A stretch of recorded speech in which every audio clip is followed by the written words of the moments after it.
Welcome to another edition of AstroTarot Tuesday Night Live.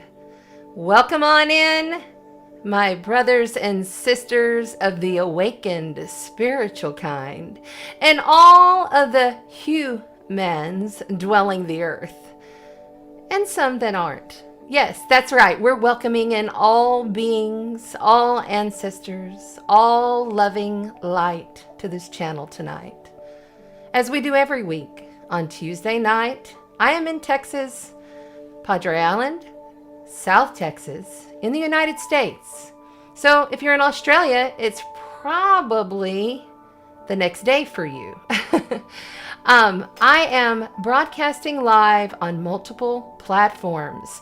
We are here this evening to instill love and light frequencies while also honoring the shadow, honoring the realness of being a human.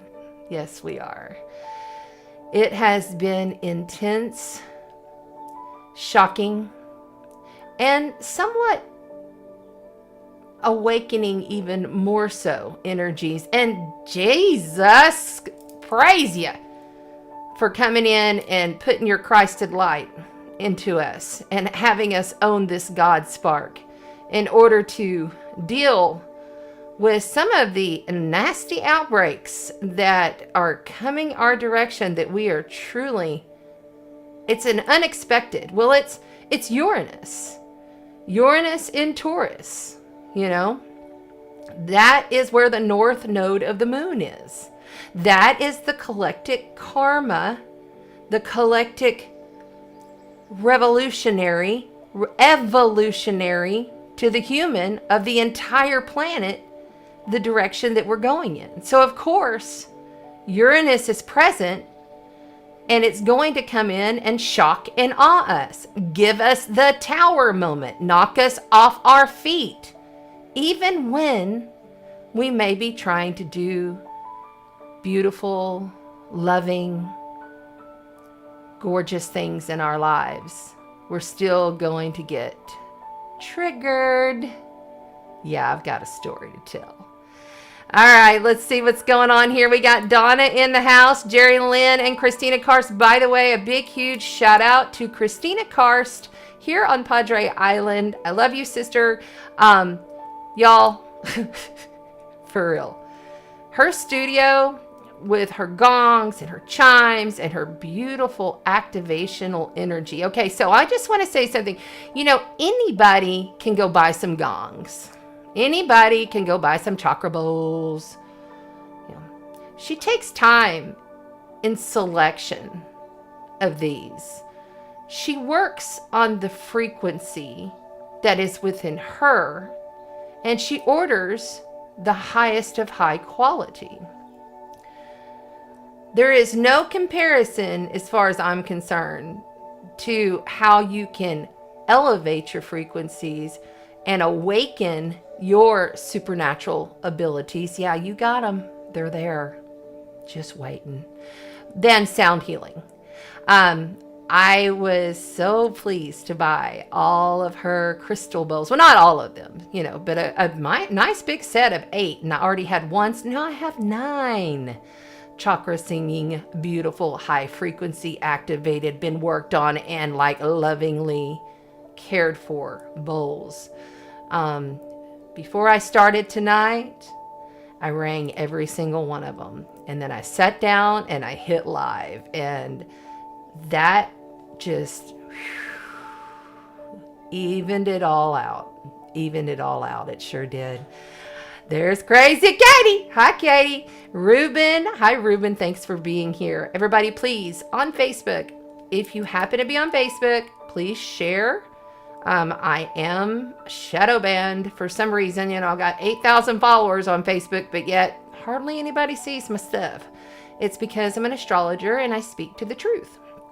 And this is happening to many astrologers. Many tarot readers are getting shadow banned. It's just all part of the world powers at play. So your shares are appreciated. By the way, it also gets you in the drawing, which we will do next week, for the 2 crystals and the mindful meditation cards, the mindful cards. I forgot to bring those up tonight. Oopsie. It's all right. We'll do it next week. Anyway, go and get yourself signed up on the YouTube. Get you a YouTube. You don't have to be a creator like me. You can just have a YouTube channel and it's free. Just go on in there, YouTube, like, subscribe, and comment on the replay video of this video, and that will put your name in the drawing for next week because we have a full moon in Virgo coming. So, Pisces Sun, Virgo Moon. Get it? We are in what is called the health axis, all right? The health mutable axis. Mutable energy is where we're more flexible with things, where things can also be more hidden. And we got big moves in the sky happening this week. Big moves just happened on Sunday with Venus and Mars moving into Aquarius, joining Saturn and Mercury. Mercury about to go tomorrow into Pisces, leave Aquarius. There's so much activation going on. Pluto is moving this week. We're going to dive into what that means. Okay, when Pluto moves, it's a big deal because he's a real slow mover.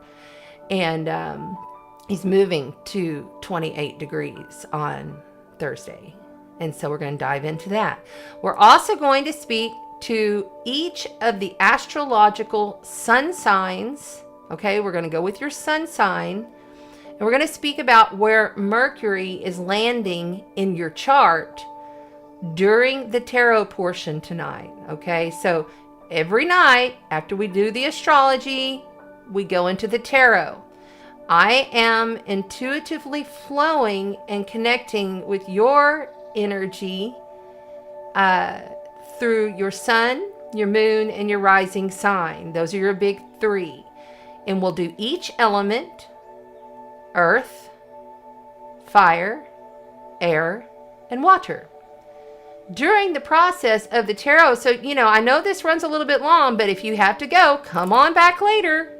Because each one of those, when I go, okay, we're doing the water signs, I'm going to break it down for each sign. If you're Scorpio, I'm going to break it down what Mercury and Pluto is doing in your specific chart according to the house placement.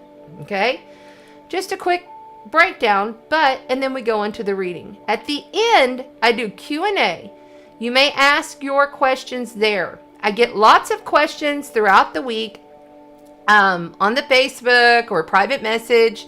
And I always ask people, please come to the live broadcast and ask your question at the end.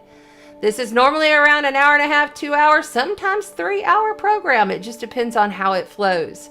So I do appreciate your patience, and just know, as you're with me, you are activating me. I am activating you to raise our frequencies, to be able to live and deal with these really tragic, difficult, challenging energies that are being played out in the 3D.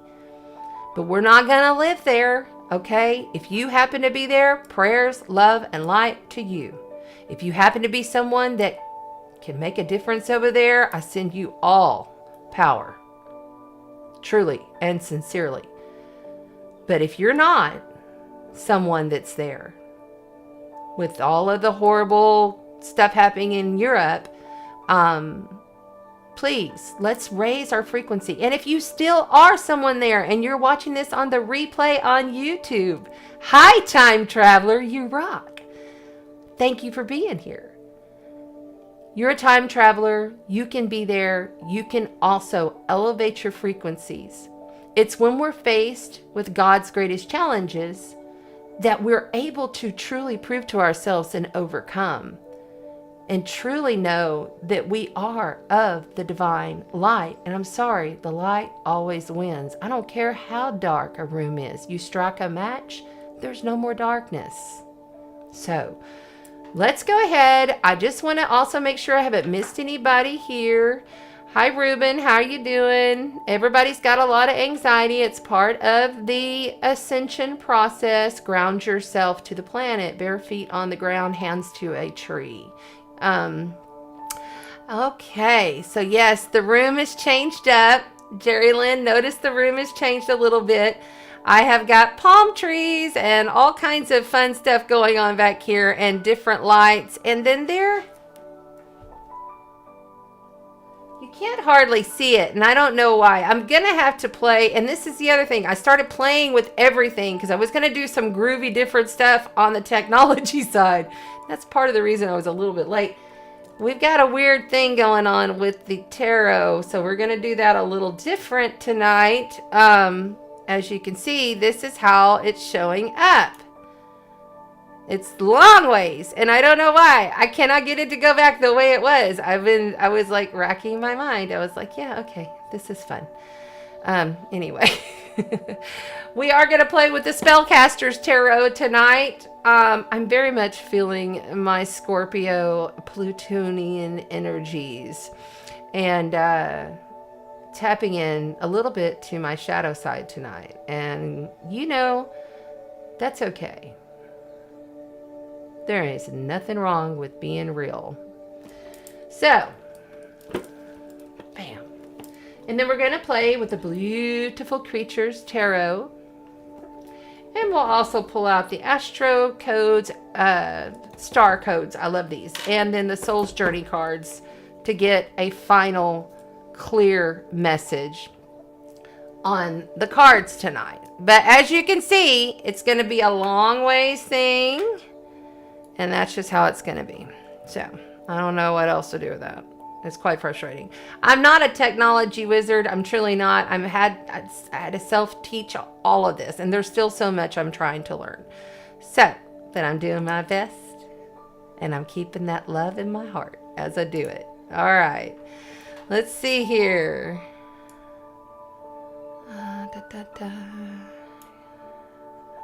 Lightning.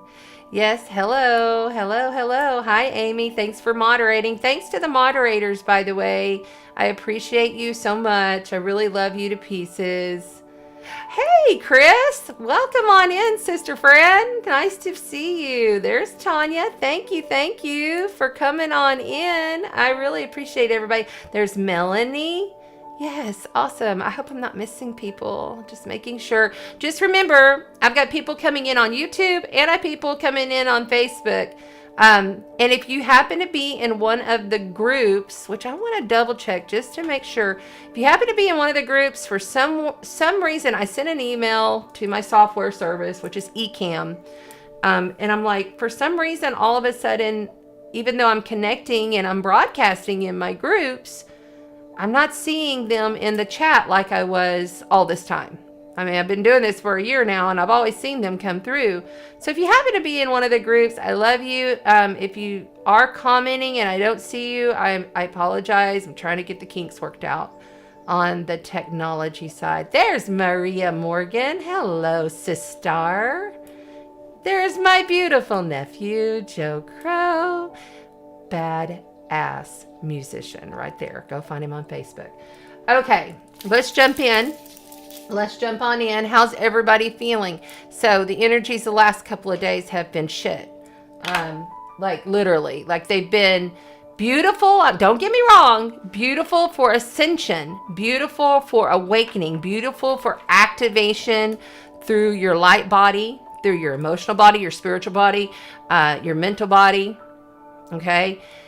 This is all good for us, but it's not easy. And I know I'm already starting to channel because my nose is starting to run. I am an intuitive. If you're new, I'm an intuitive conscious channeler. I've been this way since I was a kid. Seer, all of that. So I smell across the veil, feel across the veil, and I do it all through divine light. I am a metaphysical minister through divine light, but we do not dishonor the shadow. Shadow work is a lot of what I do to help you peel away the layers.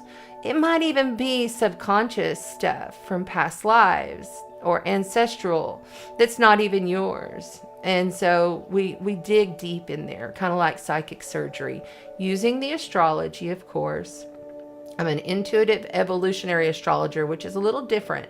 I'm studying Hellenistic astrology. That's another story. I'm like so behind on classes. Anyway, just understand that what all is done here is done in authenticity through love. Everything's in the intuitive flow.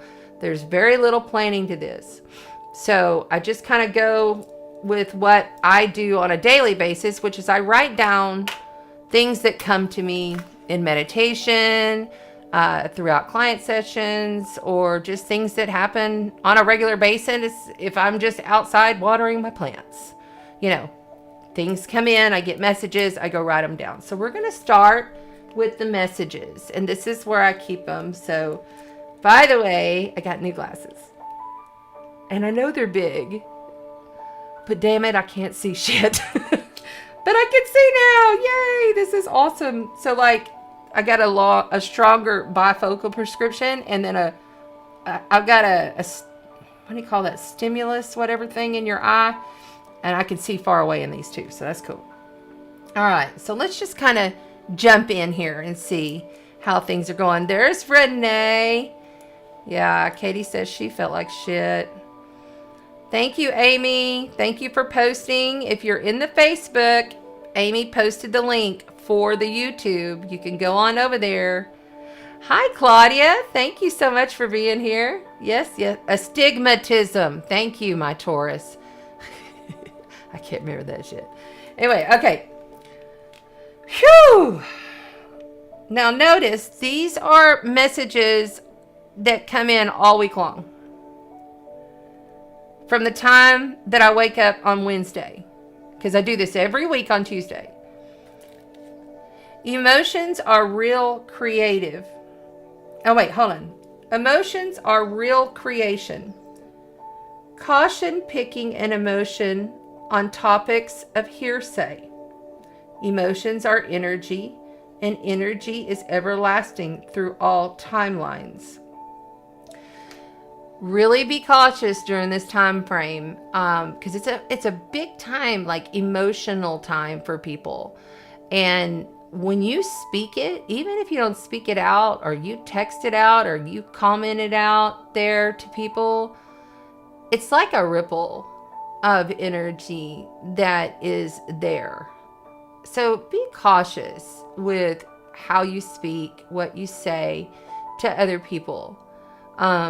Because people are getting nasty, and it's just not worth it to come back and be ugly back, you know?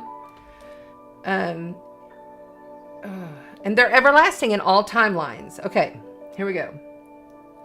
What is a higher vibrational state? Ask yourself, what is a higher vibrational state? What is that to you? What does that look like? What does it feel like to you? Can you clearly see and feel the multi timelines? Can you see and feel that there's multiple timelines? All of these different timelines that you can choose from? Are you even aware that you have a choice in choosing the timeline that you create from?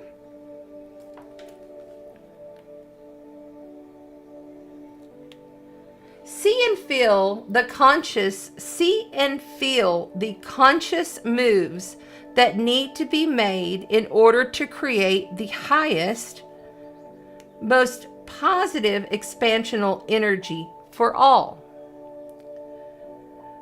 Higher vibration is intelligence. That's what a high vibration is.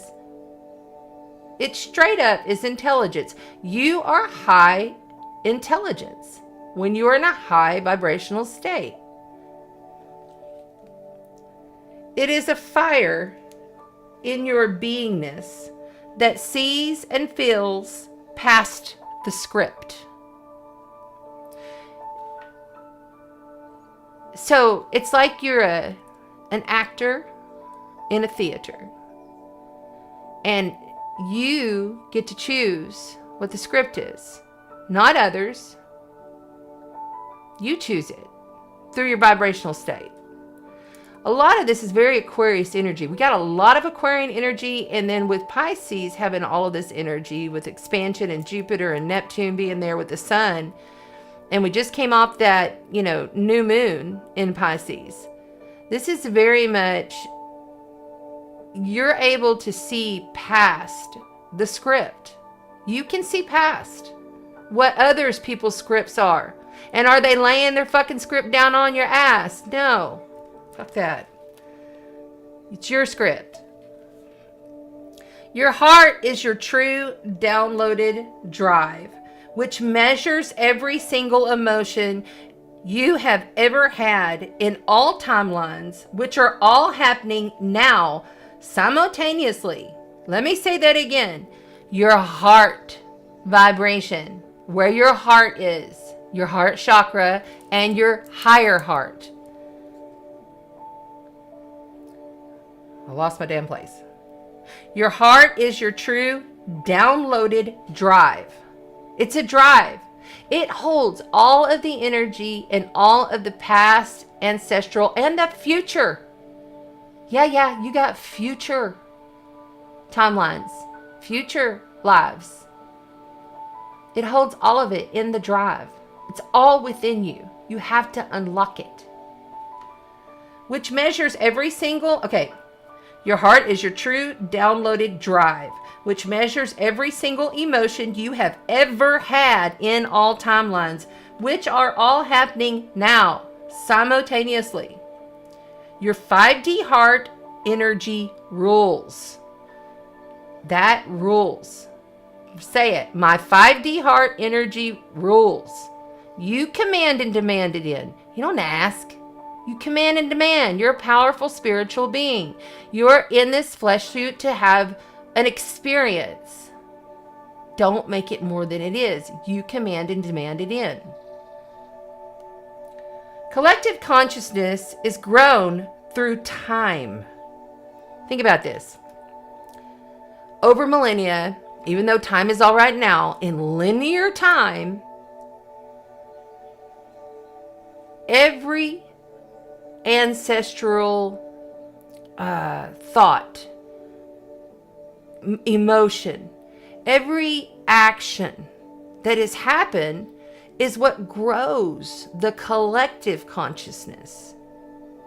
And whenever that's grown over time through programs and you're asleep, you're just like, okay, this is what we're doing now. I have no power. I'm just this little bitty human. No. We're awakening. We're realizing that we have power within. We set the pace, no one else. Let's grow a new collective consciousness for our children and their children. If enough of us shift, and we are, if enough of us shift this collective consciousness, we will have a beautiful utopian society. It's there. It's very clearly there.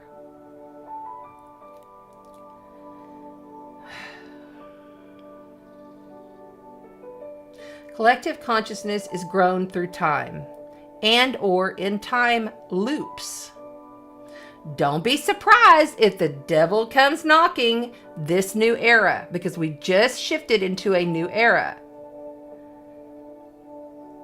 This new era that's being born, and what I say, especially this week, what I say about the devil come knocking. So it's like all the karmic loops of the collective have been cleared. Okay? So it's like we have a fresh slate. Okay? And I know this because Mars, Venus, Saturn, all of those planets, Jupiter, Mercury, all of them overworked Pluto. And Pluto is the end of the line. Pluto is do this now or die.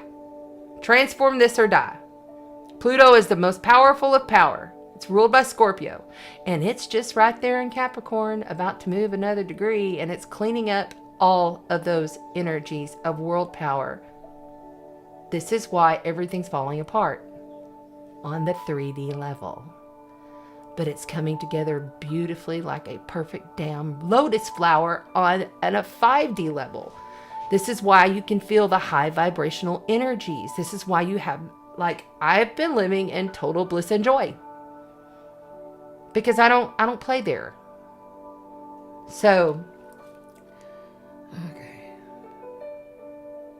Now, don't get me wrong. I got fucking pissed off yesterday. Trust. But then I had to come back to center, take the eagle eye view, and get another realization of why this is happening.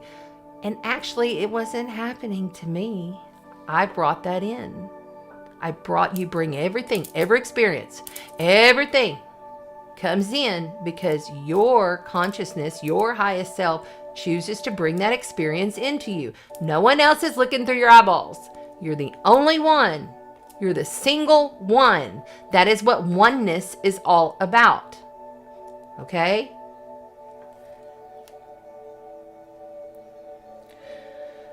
Don't be surprised if the devil comes knocking as this new era is being born. We will be tempted, but what if we expand our perception of old karmic programs and patterns? We choose differently to respond, and that is 5D alignment. All right, let's look at the week ahead. It is hot in here. Oh my goodness. It is hot up in here. And it's like 55 degrees outside. I don't have the heater on, but it just is getting so hot in here. Okay. And I'm wearing like a sundress underneath this with a skull and a rose. Let's see here.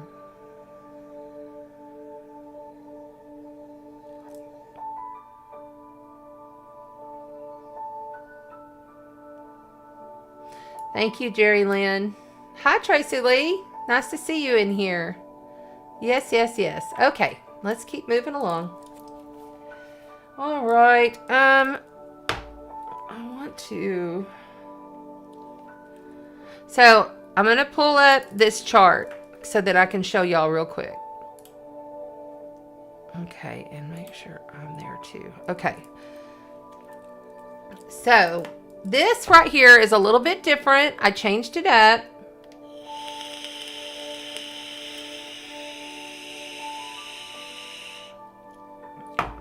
The reason I changed it is for teaching purposes. So you will notice, for instance, let me make sure I'm writing. No, I'm not. Hold on. Let's go with black. I'm feeling very dark tonight. I ain't gonna lie. Might have to go listen to some Halsey after this or something. I don't know. Or some Hailstorm. All right. Here we go. I'm in that I don't give a shit. Don't fuck with me. I am love and light energy. You ever been in that kind of energy where you're just like, I'm going to just keep being my light. I'm just going to keep shining. And you can be an ass if you want to. Or maybe since you have so much fear, because there's so much fear going on, right? Everybody's being fear-mongered with all of this. There's so much fear in the collective. So much. That people are talking nasty. Saying uglies. I had that happen to me in the local group here. Had people like attacking me because I want to have a sacred sound event with Christina on the beach in front of a memorial for people, souls that have passed. We've done it there before. It was beautiful. All the people went up and they prayed and they sent love and light to those souls. I mean, it was sacred ground to us. And we weren't right on top of it. Like, you know, I mean, we're like 100 yards away, you know? So, I had people attacking me. I was like, you got to be shitting me. I'm trying to do something good here. This ain't a party. This is us elevating our frequency and activating this area for love, healing, and expansion. I don't even want to get started. Anyway, it was a good thing it happened, though, because it pushed me. It pushed me to do something more, which I'll talk about later, to do something better that I probably wouldn't have done had that not happened. So, all right, let's see here. Yes. Madness says, hi, Madness. Happy International Women's Day. Yes, it's International Women's Day. I don't really celebrate that kind of shit. I'm going to be just quite frank with you, because I feel like every single day should be Women's and Men's Day. I don't do Valentine's Day because I think that's bullshit too. So, but yeah, happy Women's Day, everybody. I'm not a fan of the Gregorian calendar. Straight up. Just not. Because I think it's full of propaganda and programs that are meant to program us rather than just us living our best life. All right. So, okay. I wanted you to look, and my nose is really running tonight. I'm sorry. Excuse me. Ugh. My nose always runs when I channel. Always. And I don't have allergies. Never take allergy pills. Never have an issue. Okay. A little bit of coconut water does the trick. All right. So, guys. Oh, there went my selenite. So, look here. The green, that is Capricorn. Okay. So, green is for Earth.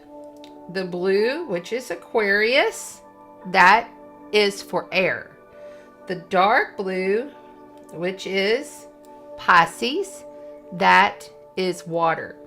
And then the red, of course, Aries, is fire. And on around the chart. I think it'll help you to understand. Plus, underneath, it shows like for Aries. Oh no, don't do that. It shows for Aries that it's ruled by Mars. So, if you know your glyphs or you're trying to learn the glyphs, you'll see there that shows, I kind of write over it. Hold on. That shows that it's ruled by Mars right there. And each planet, all the way around, has, like, that's Venus, ruled by Libra. There's Mercury, ruled by Virgo. Get it? So that kind of helps you a little bit. Let me go ahead and take that off,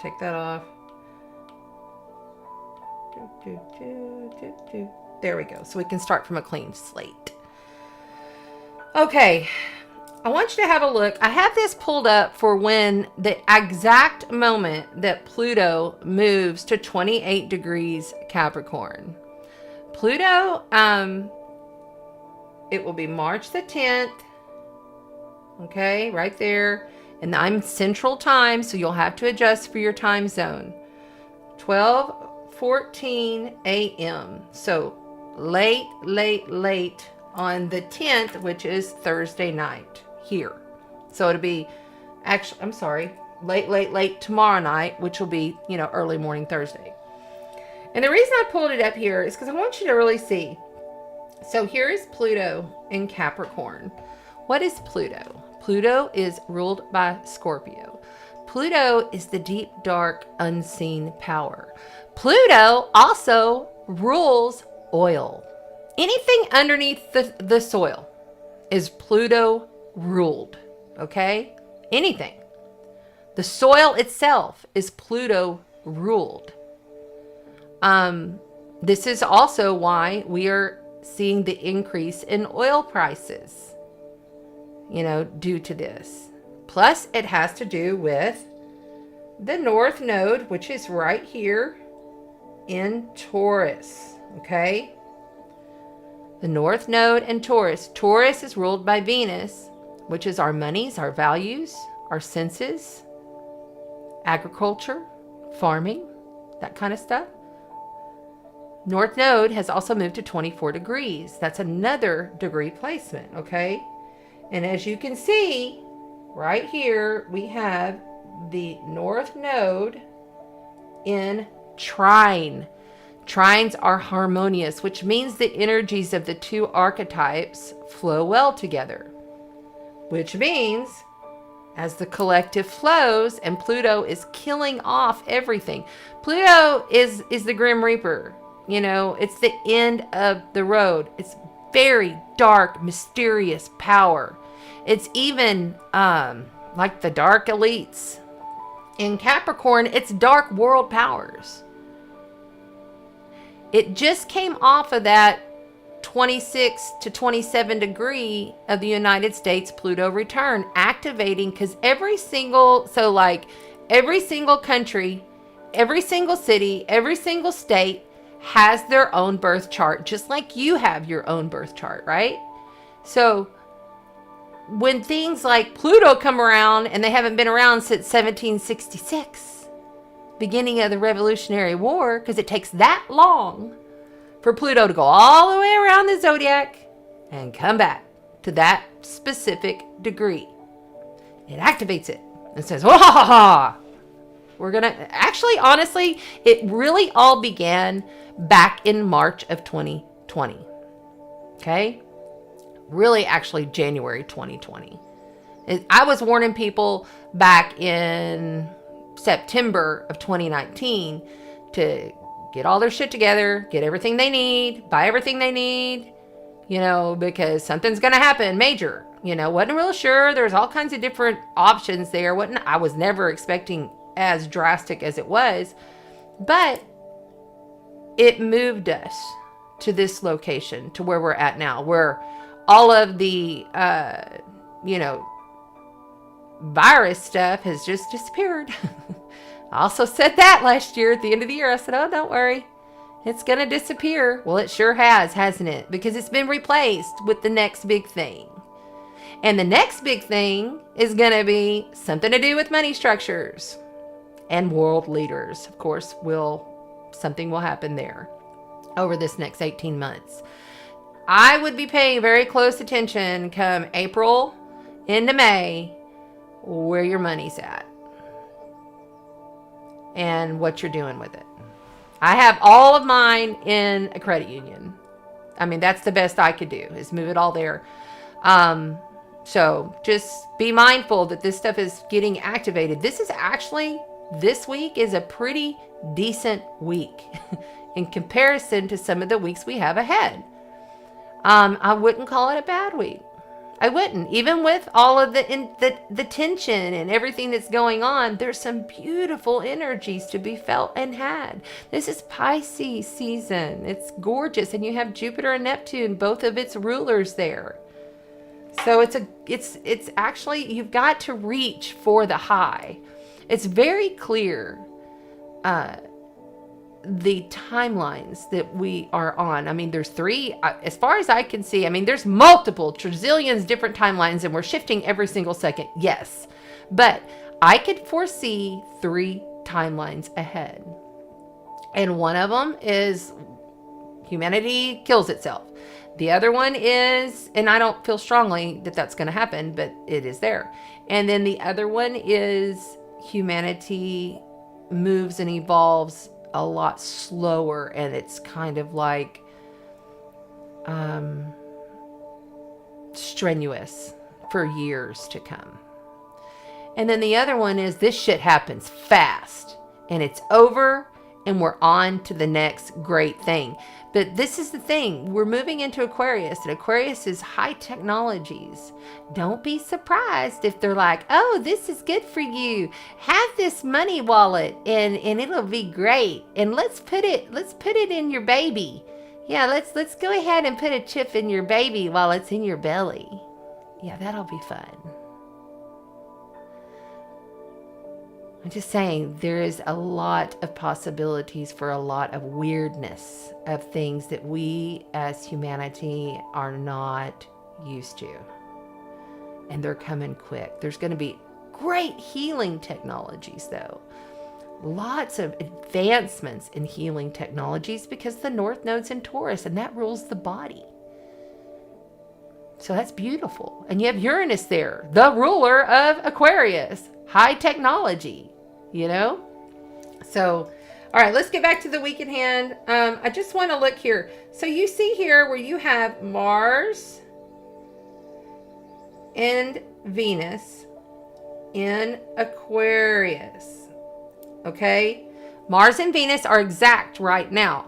They are walking hand in hand. When they crossed from Capricorn into Aquarius, they were exact to the degree. Exact. Now, Venus is pulling forward. She's at 3 and Mars is at 2. So Mars this whole time has been in front of her, kind of like the warrior slashing his way for his goddess lady. You know, it's like the war energy has been active. So when Pluto, which right here is Pluto, and Mars, they're still conjunct. All of this, by the way, is still conjunct. Okay, it's all conjunct, which means it's all sitting there together, putting out these energies. Okay, war energies. That's why we have war. Okay, Pluto is like the higher octave of Mars. They're very similar energies.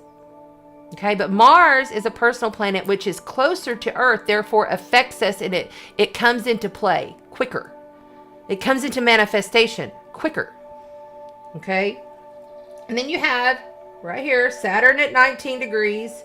Saturn is our structures. Saturn is also the ruler of Aquarius and Capricorn. So we have this whole section right here. That has been the focus for the last 2 years, man. I shit you not. Saturn is not easy. He comes in, he teaches you lessons. He makes you redo things. You know, when you have like Saturn in your chart and it's getting squared by Mars, guarantee you, you're not going to have an easy week. Okay? So, but Mercury, and let me undo that because I kind of got a little overwhelmed. There we go. So then you have Mercury at 0 degrees right here. So Mercury will move tomorrow into Pisces, joining Jupiter and the Sun and Neptune. They're all about to be like straight up conjunct. This is high ascension spiritual energy. This is mind blowing beauty. It's oh my God, if you're a creator, create. If you're a musician, if you're a painter, if you're a writer, please start. Because right now is the time when you can come up with some amazing things. Amazing. I like to point out that Neptune, at the time that Pluto goes 28 degrees, is at the master number 22. 22, like I've said before, comes up quite a bit all throughout the year, not just 2022. And that's a master number, okay? It's also the number of Uranus, okay? So that's Aquarian energy. Over here in Pisces, Aquarian is outside of the box thinking. Aquarian is the water bearer. It's air energy. It's genius, archetype, okay? It's alien. Don't be surprised if they have a fake alien invasion. I would not be surprised at all if that comes out. I would not be surprised. I would not. But also at the same time, Chiron has just moved, which Chiron is the wounded healer, and Chiron is in Aries, ruled by Mars. I don't know. I think I got this on the wrong setting. Hold on, y'all. Yeah, I do. It's too thick. That's why. So Chiron is the wounded healer. He rules astrology, mysticism. He's like the wacky scientist guy, okay? He is someone who, like, he's like about to be straight up on my Chiron. I'm going to have what's called a Chiron return. Anytime a planet comes up on your actual degree point, that's your return. And he makes you look at things that are very hurtful in order for you to heal. Now, if you've gone through all your processing and you've done all your shadow work and you've gone and healed like the wounded inner child, or maybe your issue is abandonment, or maybe your issue is not feeling valuable, like you're not important. I mean, there's a lot of different examples I could use here. Chiron is a beautiful energy to allow healing, especially at the master number 11. Okay. So with all of this happening, I wanted to also point out, where's it at? Okay. So here's the South Node in Scorpio. South Node in Scorpio is trining all of this energy. Jupiter, the Sun, and Neptune. Like I said, a trine means the energy flows. Remember, Scorpio is like Plutonian energy.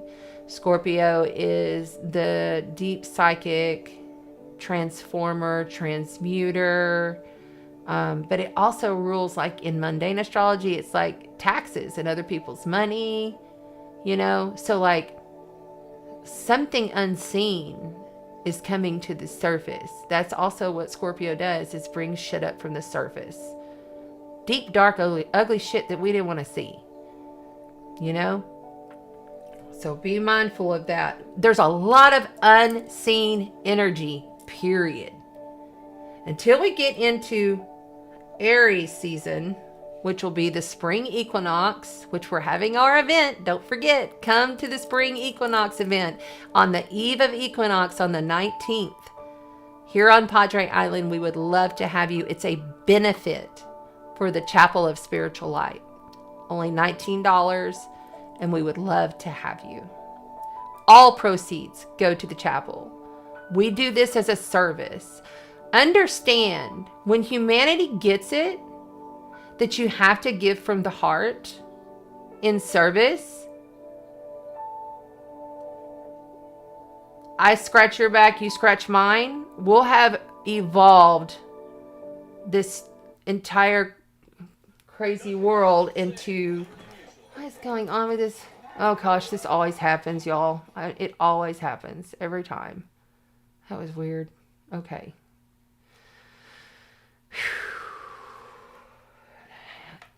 We will have evolved to a utopian society when we can actually be able to help one another. I'm an astrologer. I'm a seer, and I see a beautiful utopian, you know, for my grandchildren. I want that for them. I see it for them. I envision it. Envision work is so powerful. Use that now. My God, envision work.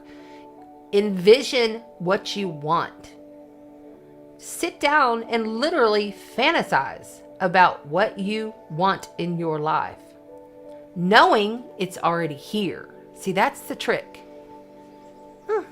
Oh, I just love this utopian society. Oh my goodness, it's so wonderful. Oh, everybody's well. We all have enough. We live in joy. We live in love. And it's no bullshit, you know? There's so much wool that's trying to be pulled over people's eyes right now. It's amazing. It's almost comical. It's like, really? Like every day it's something else mind fucking blowing. You got to be like the eagle and rise above it right now. Especially because this Sunday, Neptune and the sun are coming together. The ultimate illusionist. And if you missed it, go back to last week's video. I broke down everything you could ever want to know about Neptune, so you would understand what Neptunian energies are. And the 12th house, ruled by Pisces. That's where we're at. Okay? All right. Am I missing anything? Let me double check, and then we'll move on to the tarot.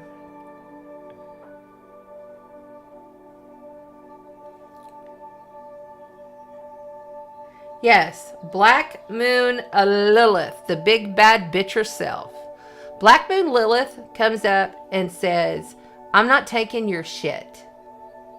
It also brings up fear, what we fear. Scary shit comes up when Black Moon Lilith. And it's in Gemini, which is ruled by Mercury. And Mercury is at 0 degrees of Pisces whenever this Plutonian step takes place.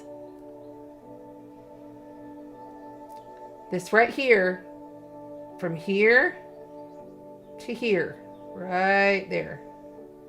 That's what you call a quincunx. Quincunx is like a sudden change. It's 5. So if you know your numerology, okay, it's difficult change.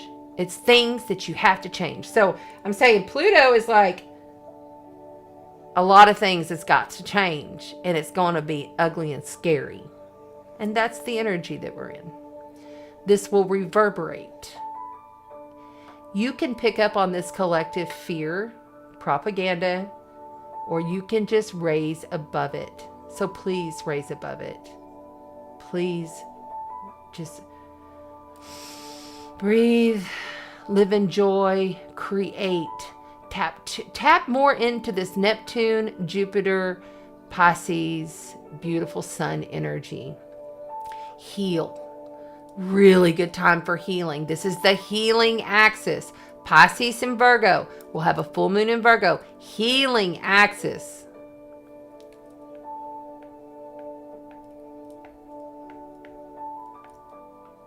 Heal. Miraculous Magic March is all about the healing. You could have some miracle stuff come out. But if you're focused on the propaganda and the fear, not so much. You'll be living there. Because wherever you're holding your emotion, your energy, that is where you're fucking creating from. So don't create from there. Don't do it. Just don't do it. And don't be an asshole to people. Because when you're an asshole, you're creating from there too. Okay?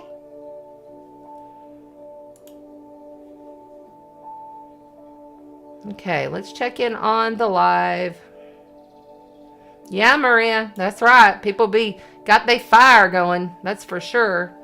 If you're on Facebook in the group, thank you for being here, but say who you are, because hey, I'm not sure who you are. That's how you come up on the screen. We're in YouTube and Facebook, multi-streaming. Thank you so much, everybody, for being here. Hi, Shauna. Hi, Shauna. Yes, Shauna says, yes, Amy, the veils are thinning. I heard choir music in my head the other day, but only a few seconds. Ooh. I'm hearing voices. Like literal voices. And they're not in my head. But I'm hearing them a lot. And I haven't heard voices in a while. I can sense and smell, and then I see certain things like orbs or swirlies or actual beings that come, but I feel them working on me at night. I feel them. Oh my God.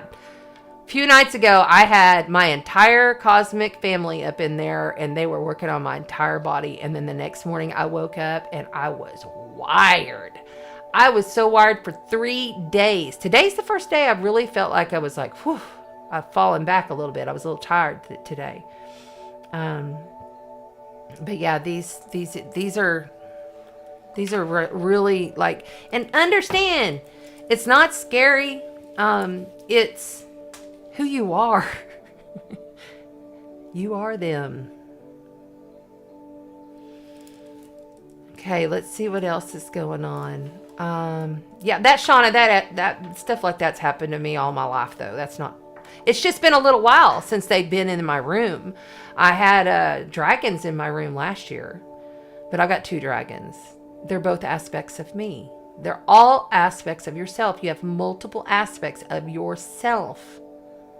And whenever you have released programs, and trust me, I'm there. Shit, I released a program today, you know, but it's just like it's like chip it away. You know, it's like I'm getting a vision of those sculptors that sculpt like wood carvings or whatever.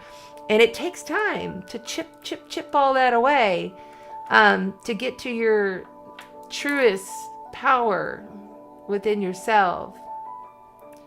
And it's about really learning how to love the assholes of this world. Because you put them there. You created that. You brought that shit into you for a reason. And it's about figuring it out. Why did I bring this crazy, horrible person to speak to me in this manner? Why is this happening? What's deeper within me that needs to be revealed and loved? And I say a lot of the time, sit with your shit. Sit with your own shit. I'm serious. Don't just be like, oh, I got to scoop this under the rug and move on. Or, oh, you know, it's their fault. It's all them. No, it's you. Because ain't nobody else creating your reality but you. It's so real. We bring all of these events, people dying, we bring it to ourselves. Timelines overlap. with everyone else's, but each individual unique soul inside of a flesh suit is creating through their own paradox, okay? The photonic light that is coming in, and this is scientifically proven, accelerating our plasma, our DNA structures. The bones even have a frequency. Everything elevating. Everything coming up. So you're going to feel it. You're going to hear shit in your ears. You're going to hear the ringing. And you can command and demand to tone that down. Just say it. Tone it down. I command and demand, tone it down. It's all you. It's all you. Okay.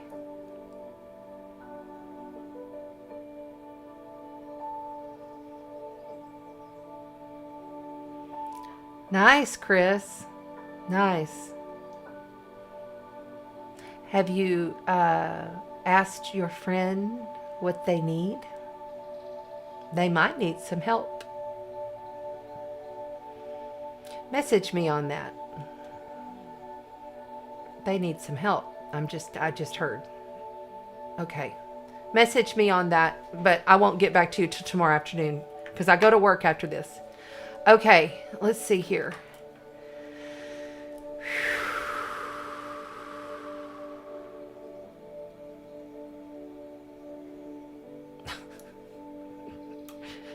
I like what Amy put. This is Amy. Everybody give love to Amy on Facebook. She's the moderator, keeping it clean. I love that. Oh, shit.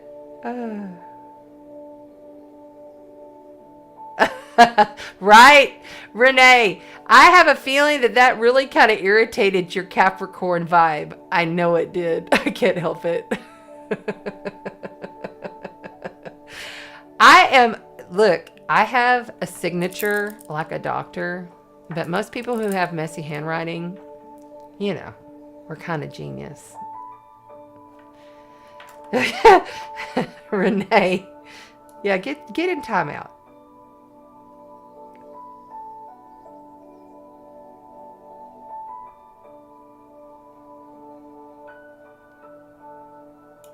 Okay, Melanie says, I like this, Melanie.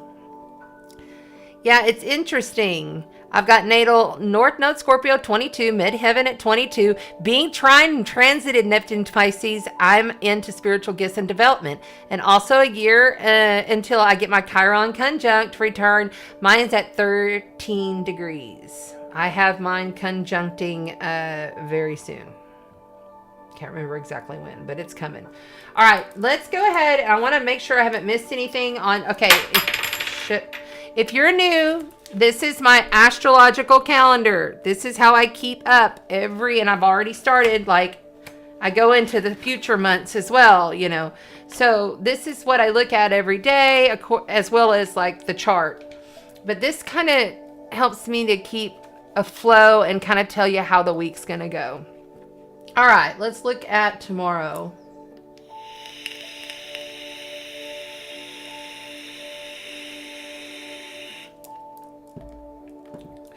All right.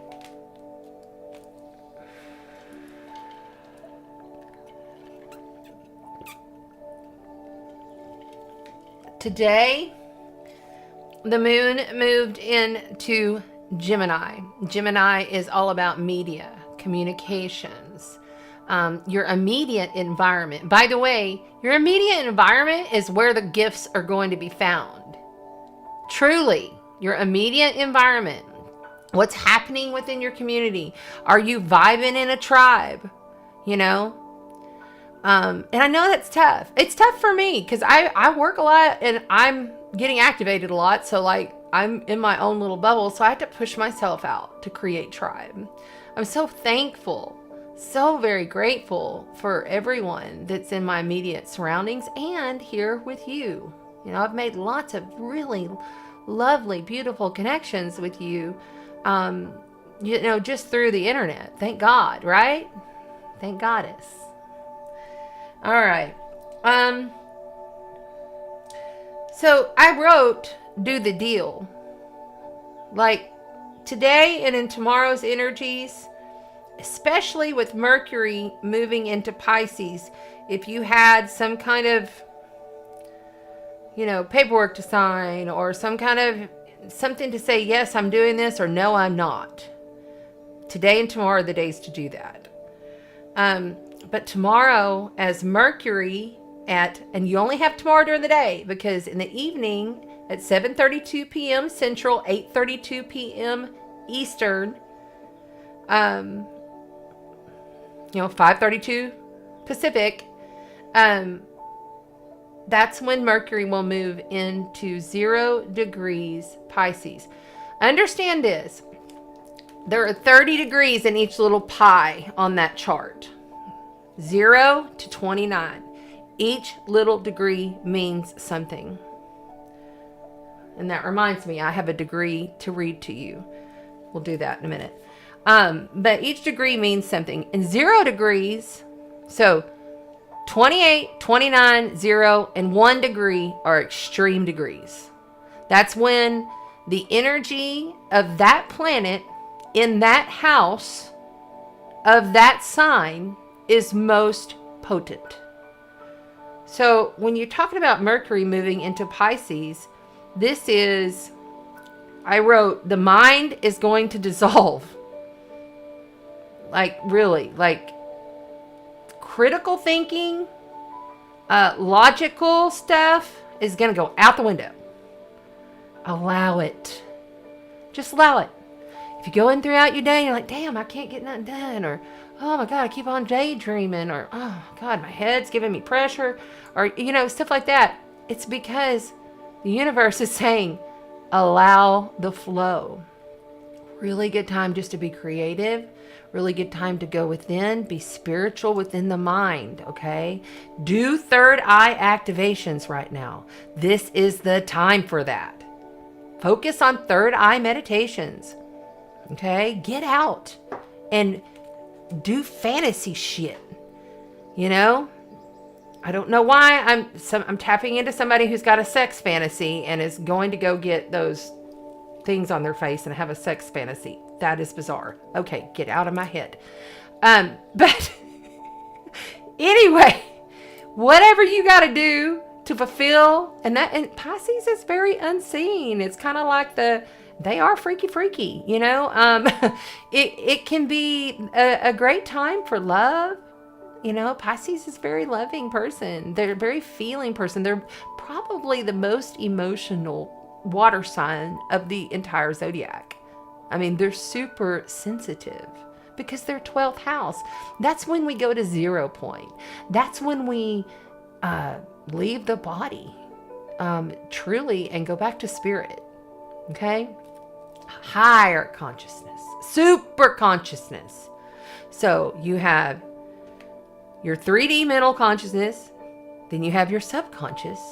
That's kind of like where when you get hypnotized, they crack into your subconscious. Kind of like when you're sitting with me, I crack into your subconscious and allow things to flow.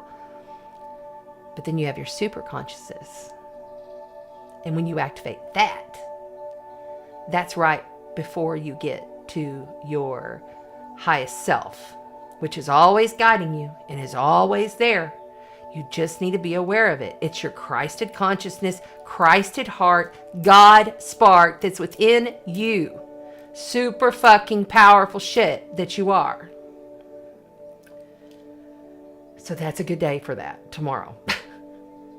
But there's not a lot going on. Now the moon in Gemini. Think about this. Mercury rules Gemini. Mercury moves into Pisces. Both mutable signs. The moon will be in a square over to Saturn. So when the Gemini moon squares, and that happens at 9 o'clock, just a couple hours. So and these are exact times. You can always feel this energy of astrology. It always stretches through the day, and it's just, I'm giving you exact points so that you can kind of have like an overall feel of how the flow of the time will go. when Saturn and that moon square, you're going to have blocks. Tomorrow is not going to be a fucking easy day. I'm just telling you right now. It's not going to be easy. So stay in your cosmic heart flow. And try not to get too mental tomorrow. Unless you're like tapping into your subconscious or something like that. All right, moving on. Thursday is the day. Okay, energies are coming in. I'm getting pushed. All right, Pluto is the day ruler of Thursday.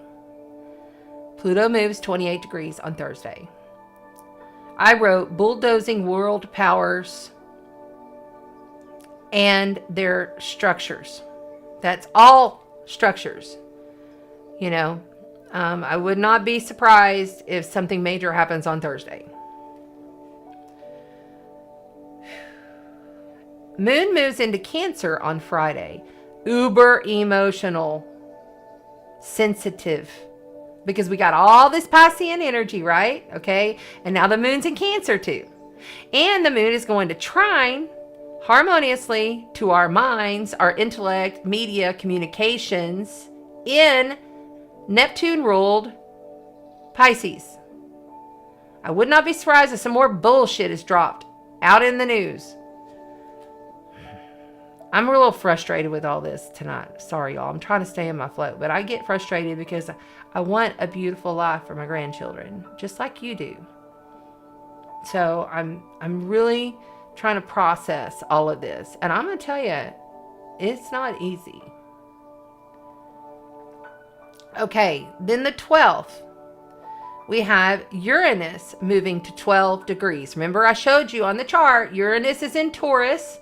Grounded earth energy. I believe Taurus rules the world, but it is ruled by Venus. Venusian energies, money, values, worth, food, you know, stuff that we, you know, are dealing with right now. All of this inflation shit. That's all because of that North Node in Uranus and Taurus. And Pluto cleaning and bulldozing everything in Capricorn. Uranus will move to 12 degrees.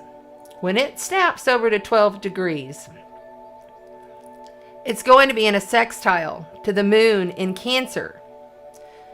Sextiles are action-based gifts. It's an action. It's like you must take action on this now in order to receive. And sometimes the action that you must take isn't easy. It's kind of challenging, but it always turns out good. And with it being Uranus is Uranus is Aquarius ruled, and Uranus is shocking stuff that comes in and makes us change, but it's also revolutionary. It's also, you know, all about the community, the world collective of people, you know, throughout, and giving back through service. Okay. So it would be a great day because also the moon is going to be in trine to the sun. So the moon in Cancer in trine to the sun in Pisces, which is right there in conjunction with Neptune and Jupiter, with Mercury coming on up, because Mercury's going real fast. All the planets are going forward right now. The only one that's slowing down a little bit is Pluto, because Pluto's going to go retrograde. He'll be the first one to go retrograde in a couple months. So even though he takes forever to move, because he's slow moving, very far way out there in the dark ass abyss planet, he's starting to slowly slow down because he's going to go retrograde. That's why we have Pluto going to hit this United States return degree 3 times. We had it once already, and we'll have it 2 more times.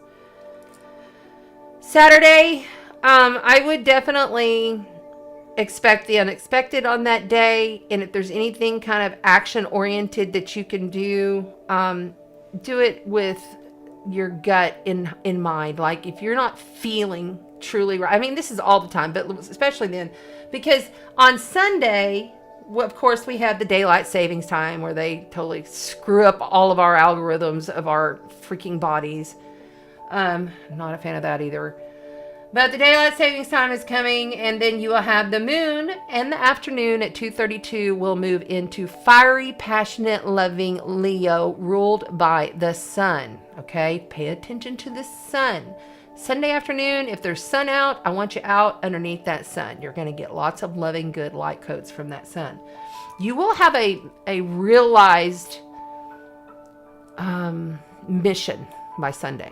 After you go through all this shit this week, you're going to remember me saying this too. I promise you, because they're telling me you will. That by Sunday, you're going to be like, I know what I got to do. I know what my fucking mission is finally. And all my karma is cleared. Because all karmic lines, karmic debts have been cleared for the first time in 100,000 years of humanity. Like thousands and thousands of years. Finally. These new babies that are being born right now are being born karma-free. And when we, as humanity, learn how to release those loops, release that residual energy, a lot of this shit that's going on in the world, residual energy.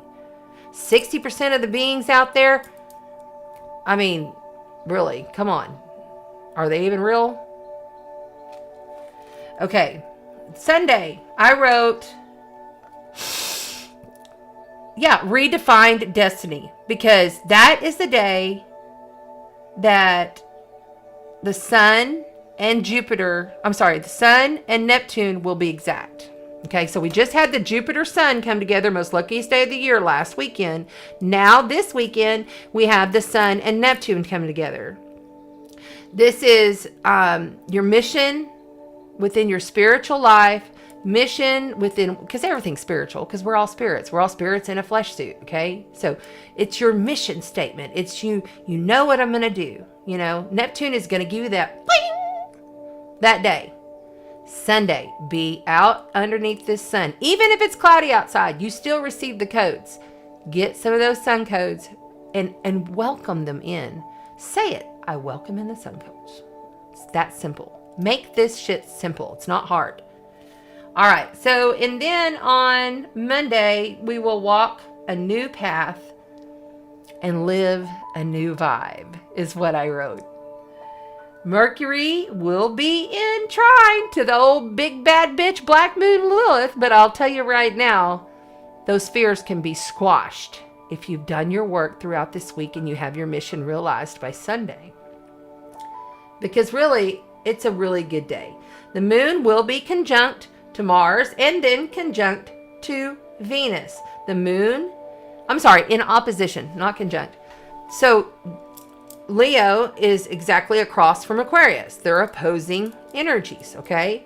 So when Venus and Mars are both within hours of each other, because they're right there together, going right together, when they're in opposition to the moon, and then you have a moon square Uranus, this tells me that vibration is set. That, because Aquarius is your higher consciousness, it's your higher vibration, it's accelerated vision statement. And when you have the moon, your emotions, where every energy and every disease, every single thing starts right here with the heart, that 5D heart. When you have that in opposition, challenging that, your ego, your drive, your will, your love, your value, your money. You know what you must do. It's realized on Sunday, then Monday and Tuesday, we're in a new vibe. We're walking a new timeline. And that will close it for the week. Next week, we will talk about the full moon in Virgo coming up. Very healing time. Remember that. Keep that in the back of your mind that that's coming. And we have the equinox coming. Like for next week, I've already written down new visions, force change, fate changes, out of body. And then also I have like a couple of warnings, but we'll get into that. Yeah, the sun's going to square the galactic center. Lots of really amazing. I'll give you a little sneak peek. Lots of amazing stuff happening next weekend. And then we have the equinox, and that's very sacred. It's a sacred day. Really plan for these things, because if you work with the cycles of the stars and the planets and the earth, you learn to vibrationally flow with the bullshit. You do. And with that said, we're going to go ahead and switch on over.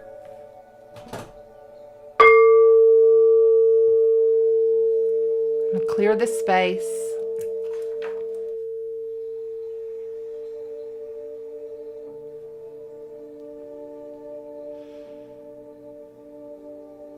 That's right. What sign are we going with first? We're going to do the cards now.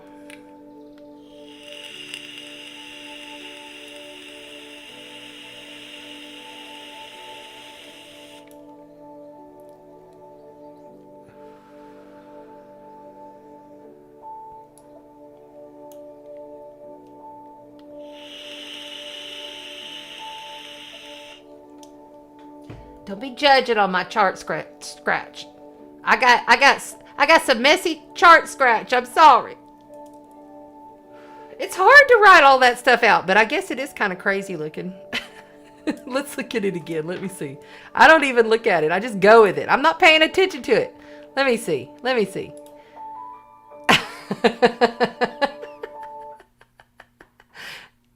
Yeah, okay. You're in middle school. That's funny to me. Oh, you have to laugh at life, guys. You have to laugh at it. You do. All right, here we go.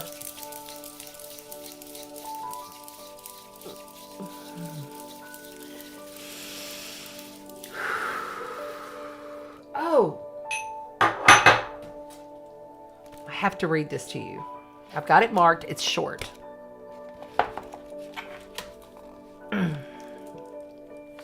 This is what we call the Chandra symbols. They're much like the Sabian symbols, cyclically written, and they explain what each degree point means.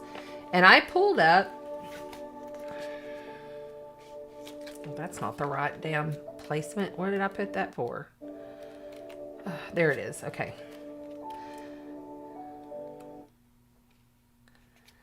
Okay, we're going to read tonight Capricorn of 28 degrees, where Pluto will be placed for quite a long time. It's going to be like over 100 days he's going to be there. So this will be the vibration, just like a sound wave. Like when Christina hits her gong, if you've ever heard a gong, or I hit that chakra bowl, it sends out a wave of vibration, reverberating, right? This energy will reverberate over time. All right.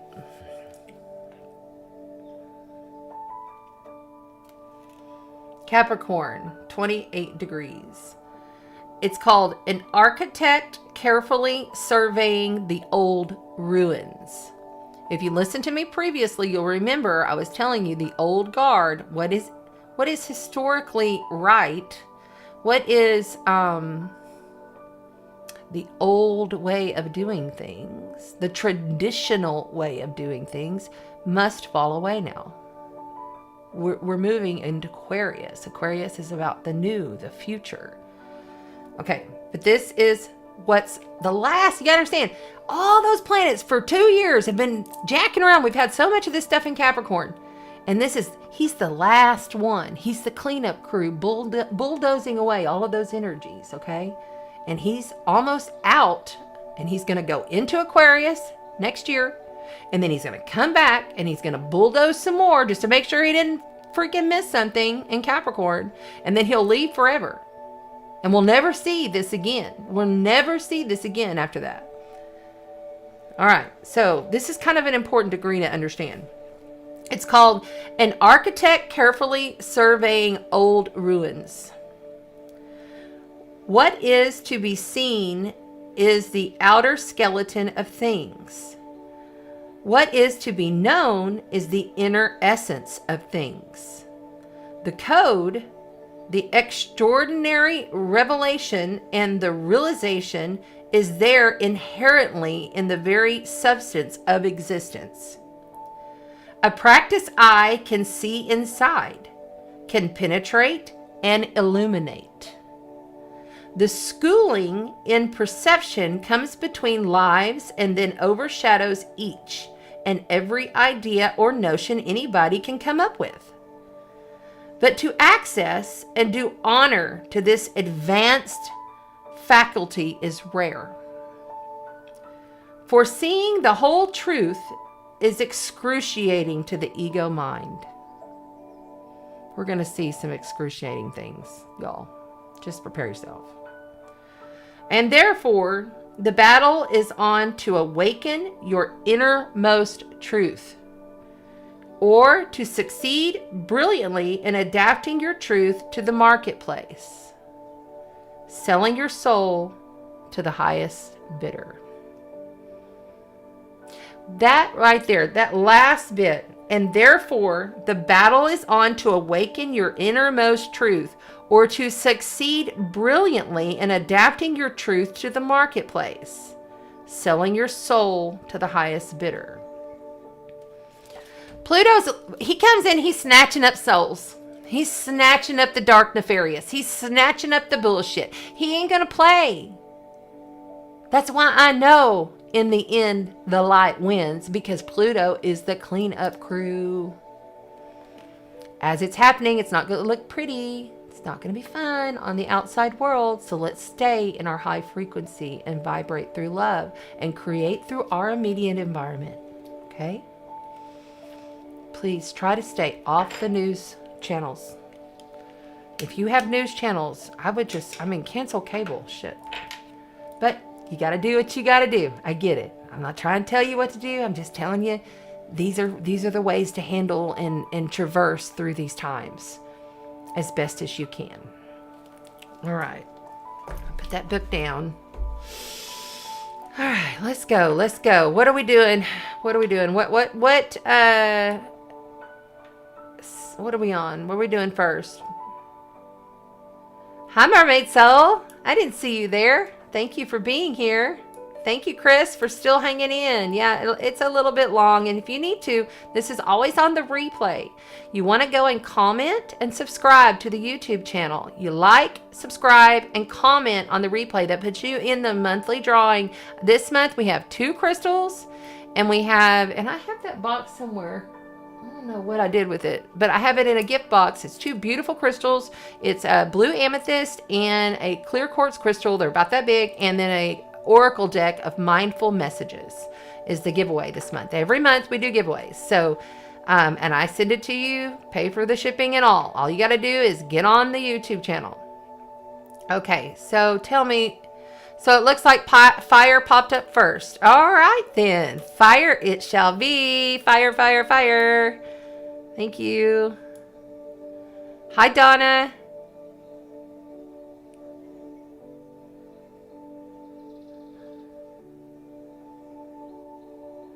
Okay, so whomever this is, I absolutely will. You have to ask your question at the very end of the tarot part. We do questions there. Thank you, though.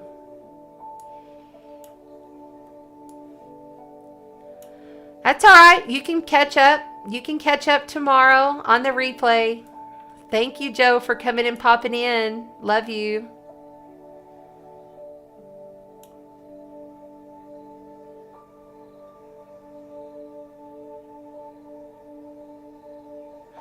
Be a time traveler. It's all right. Christina Kars, go on. I'm a night dweller, y'all, so. Fire. Hey, Cheryl. Hi. So glad to see you in here. Looky there. Nice. And there's Kayla. Thank you, sweetheart, for joining us. All right, let's go. We're going into fire first. Fire energies first. Oh,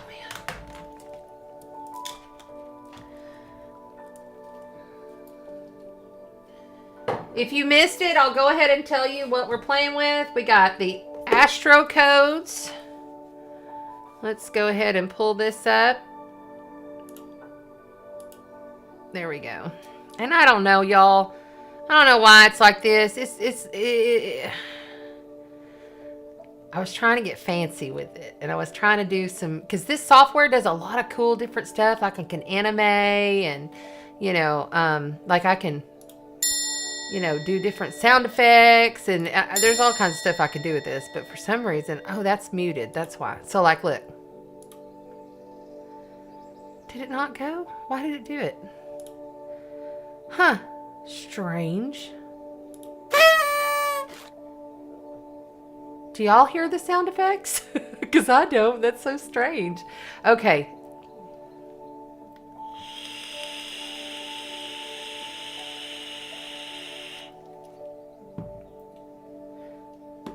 We'll play with these Astro Star codes. We're playing with the soul's journey. The beautiful creatures. And the spellcasters tarot tonight. I am feeling very much my Pluto energy through my selection tonight, as you could tell. So that's what we're doing. And I'm gonna, and I don't know why that's like that, but we're just gonna go ahead and try to zoom it in real quick to see if I can get it a little bit closer. And that should do it. Right there. Okay. Okay, they're telling me to go ahead and go with the beautiful creatures deck first. I'm gonna give these a quick little shuffle here. They've all been shuffled, smudged, prayed over. All these cards are extremely, I mean, these are tools for me to be able to get the messages through. So if you're new to the channel, thanks for being here. All right, so what we're gonna do is we're gonna look as we go. I'll put this chart right here. If I'm looking down, it's because I'm looking at this chart. In fact, no, hold on. I got a better idea. I'm gonna do it like this so that I can actually look up to the chart. There we go. I don't do it when I'm doing it because, see, I got this thing.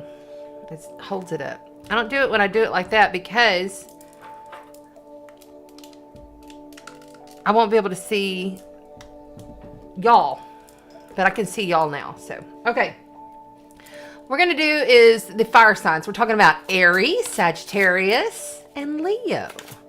And we're going to speak to, and let me just do that. Delete. And I'm going to go back to Pluto. And I want to go over to the chart for, because I have another chart made for Mercury entering Pisces. Yep. Okay. So we're going to speak to each sign, sun sign or rising. Your sun sign is what I'm going to base this on, though. Okay. So these cards are programmed for sun, moon, or rising. So you could get messages if you are, say, an Aries sun and a Leo rising kind of thing. Okay. I'm going to base the astrology on Mercury entering into Pisces, which is the 12th house for each sign. But it may not be your 12th house. It's only the only 12th house it's going to be is for Aries. So we'll start with Aries. Aries, you have now Mercury, your mind, dissolving and just dissolving things away. Your mind may feel as though you need to just escape. There's a lot of escapism happening here with the sun and Neptune and Jupiter being there for you, Aries.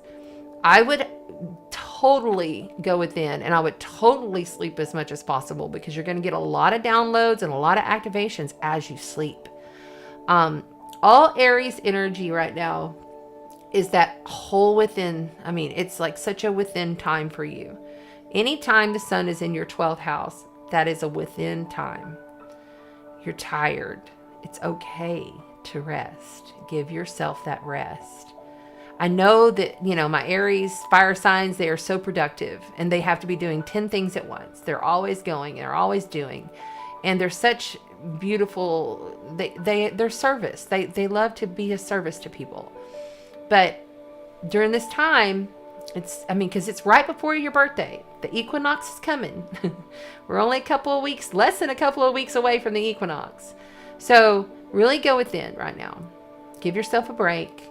Say no. It's okay to say no, Aries.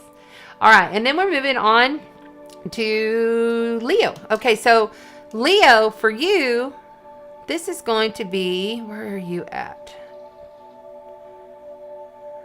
No. There you go. This is going to be 1, 2, 3, 4, 5, 6.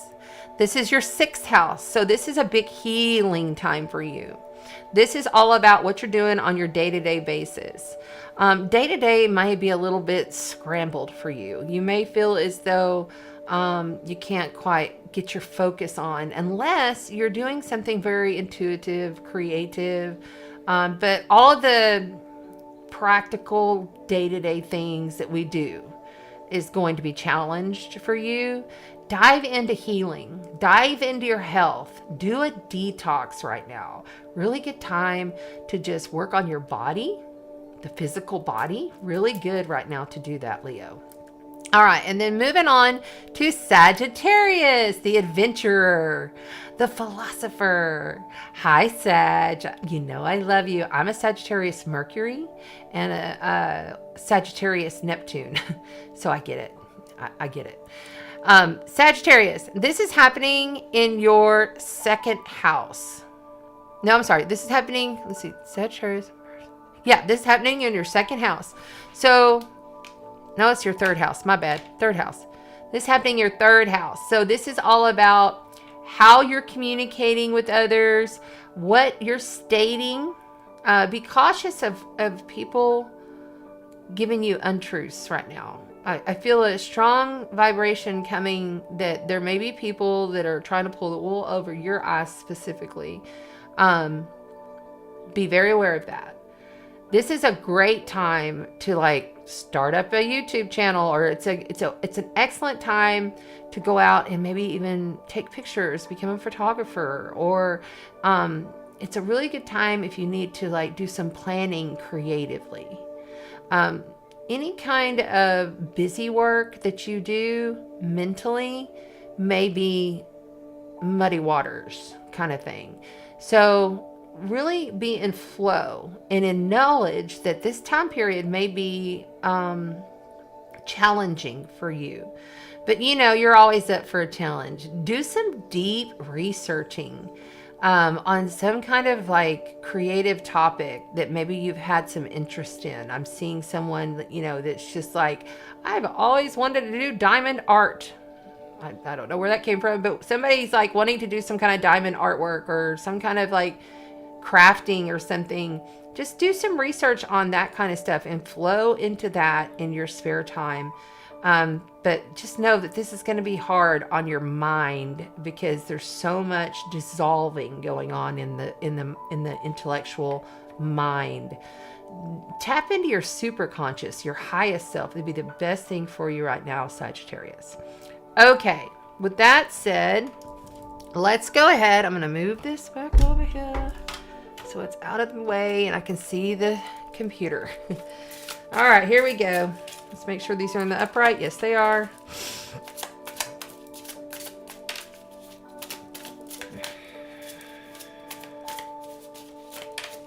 These are big cards. Highest self now, highest self now, highest, purest, most divine self now. I call upon the earth, fire, air, water, spirit, and ether. I call upon the earth, fire, air, water, spirit, and ether to assist me with this read with clarity, love, accuracy, welcoming in all guides, all cosmic guides. Welcome in now.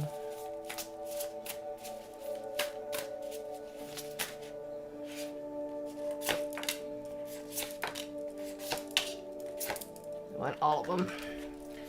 Okay, we have,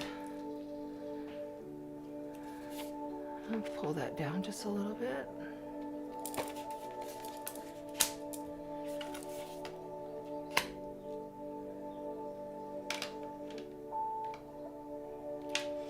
So we have the Queen of Swords, the Lovers, the Queen of Cups, and the Knight of Cups.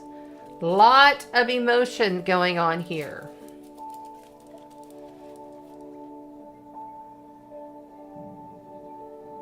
You know, the balance that you're seeking with this subject that you are referring to, there's a question that you have, there's a balance that you need to seek the balance through this. There's a duality, there's a choice, there's something coming in for you that says, and my stomach's starting to rumble, so that tells me that this is difficult. So you need to understand that whatever this difficult process is that you are going through, fire signs, we're on the fire signs. I hear you in the replay. I hear you asking. We're on fire energy for all of the fire signs.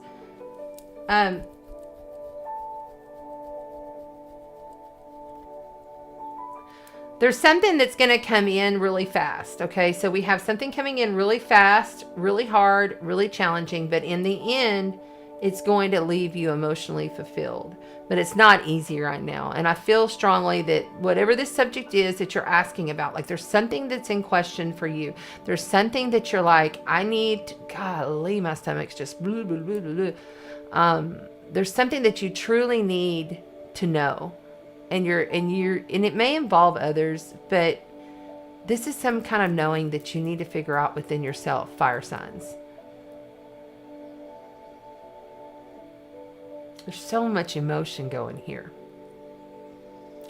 My throat hurts, so that means you may need to speak up about something. Using that intuition, feeling it in your gut, what the answer is. I don't feel like in the end it will be horrific as it is in this now. I feel like it'll be okay. But I'm like almost sad. And that's the one they want. You have the Page of Swords, and then that one fell. And the Two of Pentacles here. Make sure you guys can see all of that.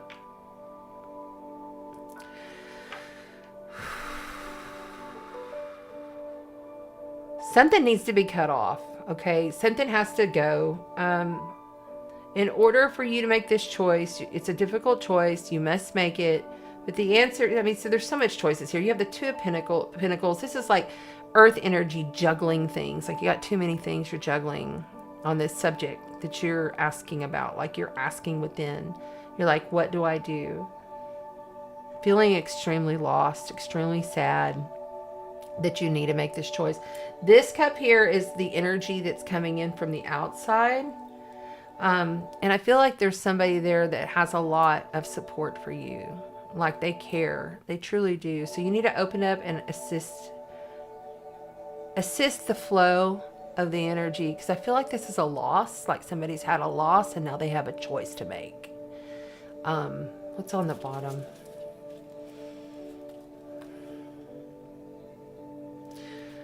I like the bottom card for you. You have the King of Pentacles, which is loyalty, okay? So,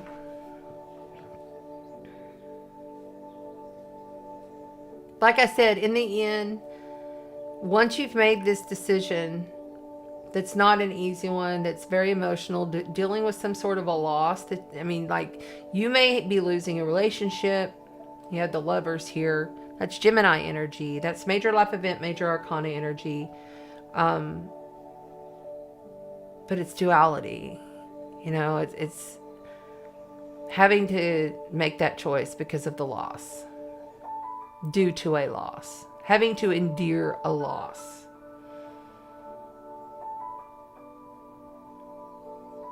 Something needs to be fair, though. You got to make sure that this is all fair and on the up and up. That there's balance in this duality.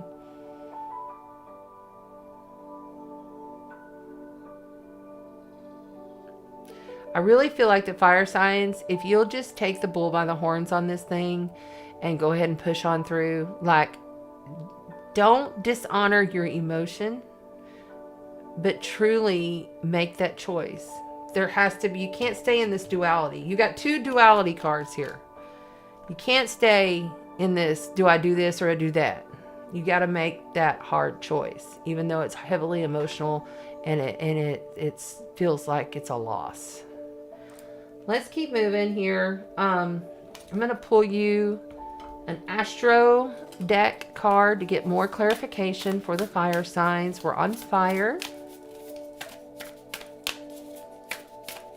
I've got a lot of head pressure here, which is telling me that somebody is just like straight up upset. Lot of head pressure going on.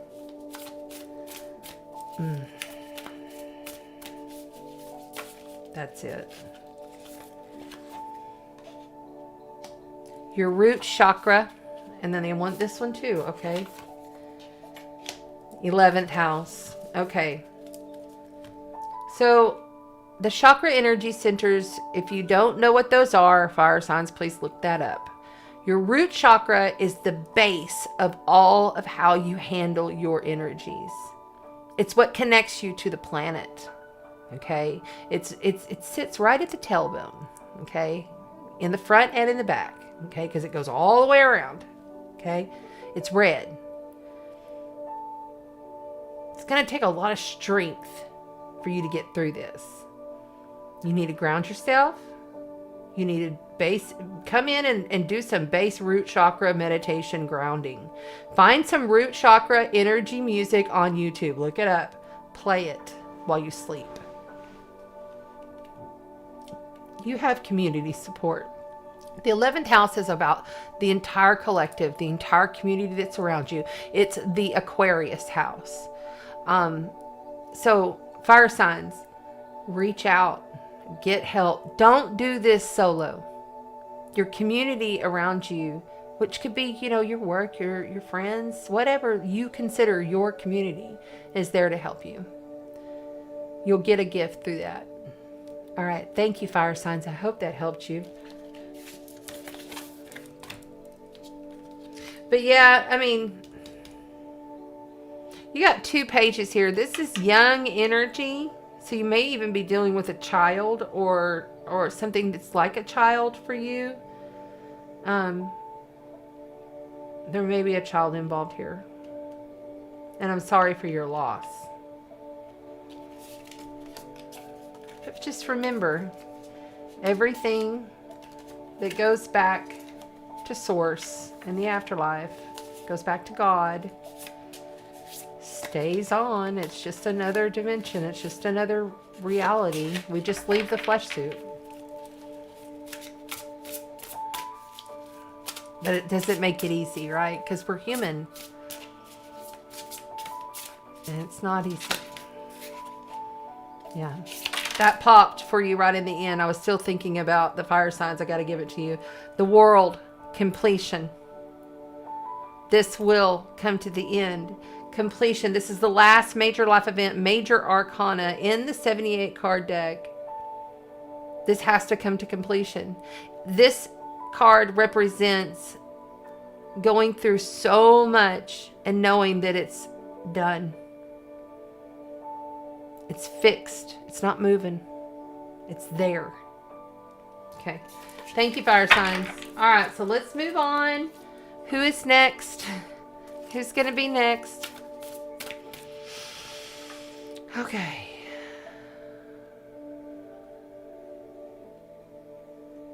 Let's see. Who's next? Who's next?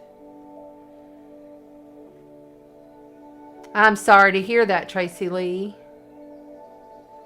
Oh, sorry, Tanya. Give Robin some love. Yeah, it's not looking easy for the fire signs.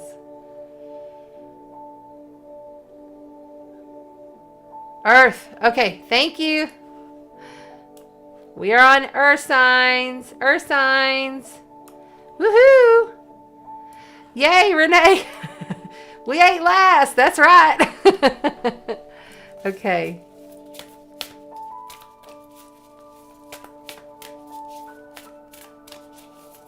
Make sure those are good and shuffled before we move on and I get in the flow and I forget. Okay, we're going to pull the Spellcaster's Tarot for the Earth signs. We are talking about Capricorn, Taurus, and Virgo. Earth, beautiful earth energies. We're going to pull this over so I can see it a little bit. Okay.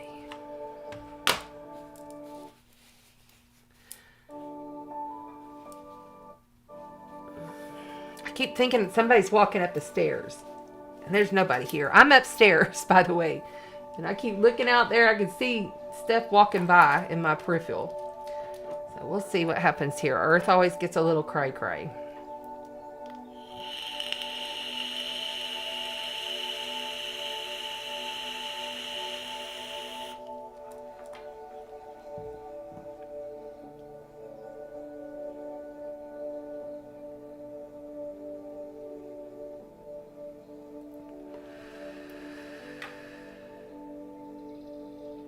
I feel like somebody is just unable to release their fear. I just feel like somebody is just like unable, like they want to release fear, but they're not able to do it. Like they're addicted, like they cannot fucking drop the fear program. And it's honestly like they're getting upset with them, with their own selves.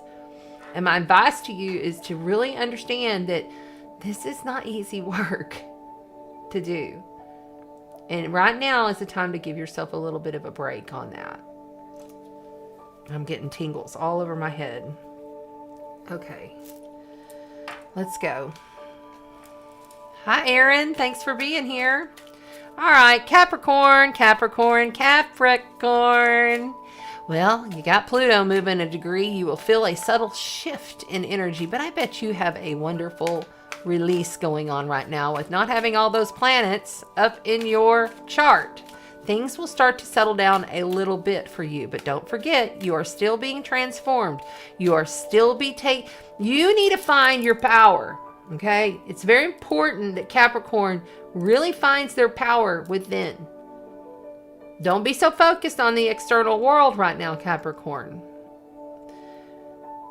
In your second house of Aquarius, you now have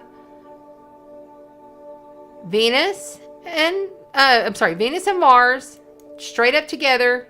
You know, they're right there, hand in hand, right on top of each other. Your money, your values, what you value in life, what you love in life is going to be transformed. It's going to be turned on its head. Saturn has been there and you're used to this energy, so you're having to like really relook and rethink even like your physical body, working over the physical body. I'm seeing someone working over the physical body, being more mindful of the physical body, mindful of the food. Your second house is all about the food that you're putting in your mouth. Be careful of what you're putting in your mouth right now. When Mars comes up and Venus comes up to conjunct Saturn, that's going to be a challenge. That's going to be a challenging day. I think that happens next week or the week after. Venus is going to come up first because Venus is already past Mars. So you're going to have Venus, which is ruled by Taurus and Libra. Okay, all about the balance, all about the senses, where the North Node is in Taurus, activating your second house. If you're in a relationship and it's getting wonky, be ready to go ahead and shift on out of that. I mean, you may have to dissolve it because that's, you know, you got the divine feminine, the divine masculine in your second house working over everything you value. Be in touch with yourself more, especially if you're going through a difficult relationship. Saturn isn't always easy in the second house, but you can do it. And Saturn, it doesn't have that much longer.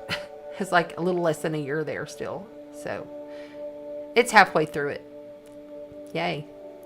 Okay, moving on to Taurus. We have Taurus energies. You see me look over here? I'm looking at the chart. Okay, so for Taurus,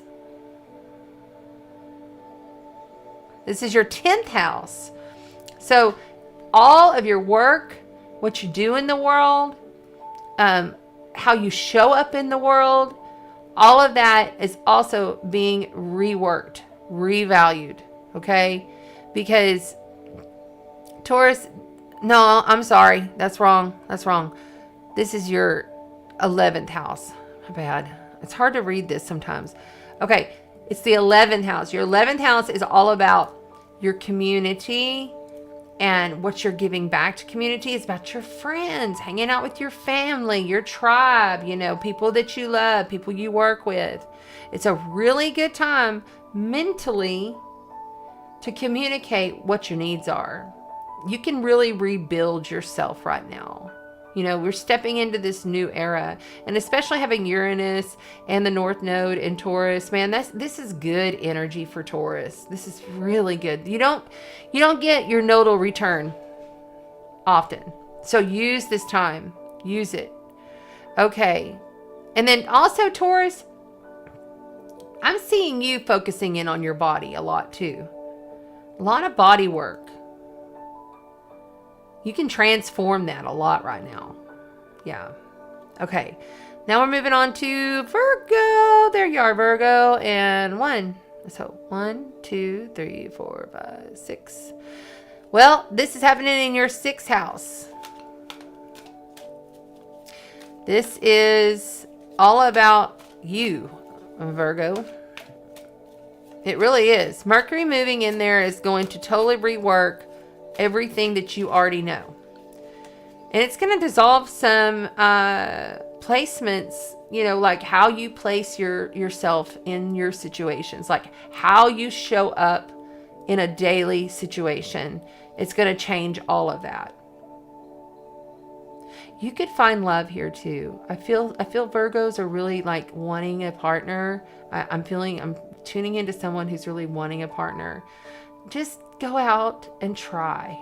Don't be fearful of all of this propaganda and all this stuff that's being fed to the masses, the fear propaganda. Just go out and go do something. You know, get out of the house, and you never know who you might meet right now. I'm feeling strongly that could come strongly into play with you. Health and healing. Lots of health and healing going on during this time period. And you are considered the healer, Virgo, so you can do this. You know, this is your thing. You are the elder. The old wise healer lives within your DNA. You probably was an old, like, healer in the past lives, you know? So use that. Stand upon that cliff, Virgo, and jump. Jump. Just jump. Don't think about it. Just do it. Lots of magic could be happening here for you. All right. I need water.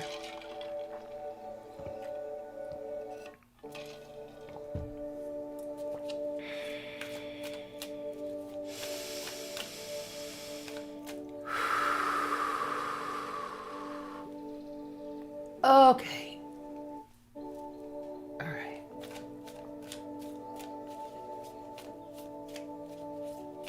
So I'm hearing my grandma, who is English, and she's alive, by the way, and she's starting to get a little dementia. She's from Cambridge. And she used to tell me, and this is for somebody that's an earth sign, and I don't know why this is coming through right now, but she used to tell me, don't be a bitch, Chanda, and you wouldn't run them all off if you weren't such a bitch. Like, shit, man. She used to tell me that. Like, I'm getting divorced from my husband who cheated on me. Shit, what the hell? Don't be such a bitch. She'd say it with her English accent. So somebody out there don't need to be a bitch. In other words, that just came straight up through. That's crazy. Okay, we have the Magician here, the Alchemist. Isn't that awesome? We have the Magician. Let me make sure that we're good on the screen. These cards are a little bit smaller. I hope y'all can see that okay. All right, the Magician is here to tell you you have every single damn tool that you need in your sparkle toolbox. You do. Earth signs. We're on the Earth signs. I hear you in the YouTube. Thank you, time travelers. You are a freaking awesome time traveler. Thank you for being here. Make sure that you like, share, and subscribe. And comment, and you get in on the replay. Don't forget, comment below. All right, and then you are challenged by the Page of Swords. Somebody's watching you. Somebody is spying on what you're doing, Earth signs. King of Pentacles comes up for the Earth signs. That's Earth energy right there. That's Capricorn. Yeah, baby. I love these cards. Aren't they great? Like, I love the Capricorn energy. I do. As a Scorpio, I dig it. So, be more Capricornish. Like, take control of the situation. Capricorn don't give up. They just keep on trucking. Who cares if somebody's watching? That's what I just heard. Who cares if somebody's watching? Fuck them. Coming from the outside, you have the soulmate card. There is a 2 of Cups here. I was feeling some love energies possible for the Capricorns coming in. So somebody's watching you in all of your magnificence. This is a very magical time. Like, I named this month March, all right, Magical Miraculous March for a reason. There is, and people are like, oh, you call it Magical March, but we got this war and all this shit's happening. Yeah, sure did. Magical freaking Miraculous March. Because there's some magical stuff going on that has nothing to do with what you're seeing on the MSM. There's so much magic to be had right now. 2 of Cups is all about a soulmate. I feel like somebody coming in is either A, a soulmate to you, or B, there's love coming in for you. There's beautiful things coming in for the Earth signs tonight. This is awesome. King of Swords. Wow, man. So there is the King of Libra. It could be a Gemini, or it could be Libra, Gemini, or Aquarius. Taking care of business. This man holds himself well. Now remember, these energies could be a female as well. You know, don't get caught up on the archetype. It's an energy. This person holds themselves. They're wise. They're beautiful. They're also kind of critical. Okay, this could be some kind of critical. You know, with this Page of Swords up here, somebody's watching you. Somebody's like, hey, what's going on over there with those Earth signs? Why are they being so magical? Well, they just showing us all their alchemy. I kind of got this like jealous envy thing going on here. But there's soul union coming in. You got the 8 of Swords here. So there's a warning. You know, this is Taurus energy and air energy. It's a grounded air energy. I feel very Taurus here too. Look. This man, he is barely tied up. In fact, he's hardly tied up. He could break out of that easily. His blindfold, he can take it off. He's just got swords around him. He's not surrounded. And that bull is so loving and so caring and so gorgeous. There's a gorgeous, stable energy there that you're not even seeing. Someone is talking about you. Someone is seeing you. They're wise. You know, I feel like this Capricornian king here is telling you, you know, embody. I mean, they are the CEOs of the world. Capricorn energy. Embody that. And there is a soul union coming in. What's on the bottom? Ha! So perfect. So it couldn't be any more perfect for the Earth signs here. We have the Fool. Major life event, major arcana. The Fool card comes in for the Earth signs at the end and says, jump, bitch. Jump. I love it. I love it. Take the leap. This right here, I mean, it's like, whatever. Who cares? Be in your all-knowing magical self. Let people talk if they want to. You got a soul union coming in. And stop being in fear. Stop living in the fear propaganda. Just walk away and take the leap. All right, we're going to go ahead and pull an Astro deck card for the earth signs. That's awesome. Love it. Be the alchemist. You got all the tools in your sparkle toolbox. When you're going throughout your days this week, I want you to remember this. I'm going to program this into you now, earth signs. Say, I have everything I need in my sparkle toolbox to handle this situation right now. So cool.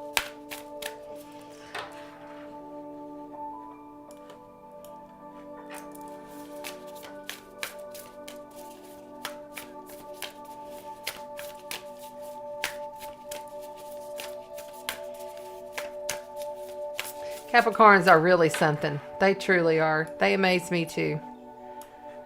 But I have an issue with Capricorns. I've dated a Capricorn and I had an issue because the Capricorn, for me being so water and fire in my chart, I have a lot of water and fire and a lot of air with Libra. I don't have hardly any earth. I'm freaking North Node Capricorn. But I dated a Capricorn.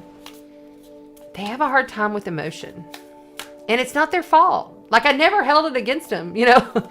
It's like they just sometimes have a hard time with emotion. And this Capricorn particularly didn't have a lot of water in their chart. I'm not saying all Capricorns are like that, because you cannot put signs in a box and say this is exactly what you are, because you're so much more. Your whole chart makes up who you are, you know.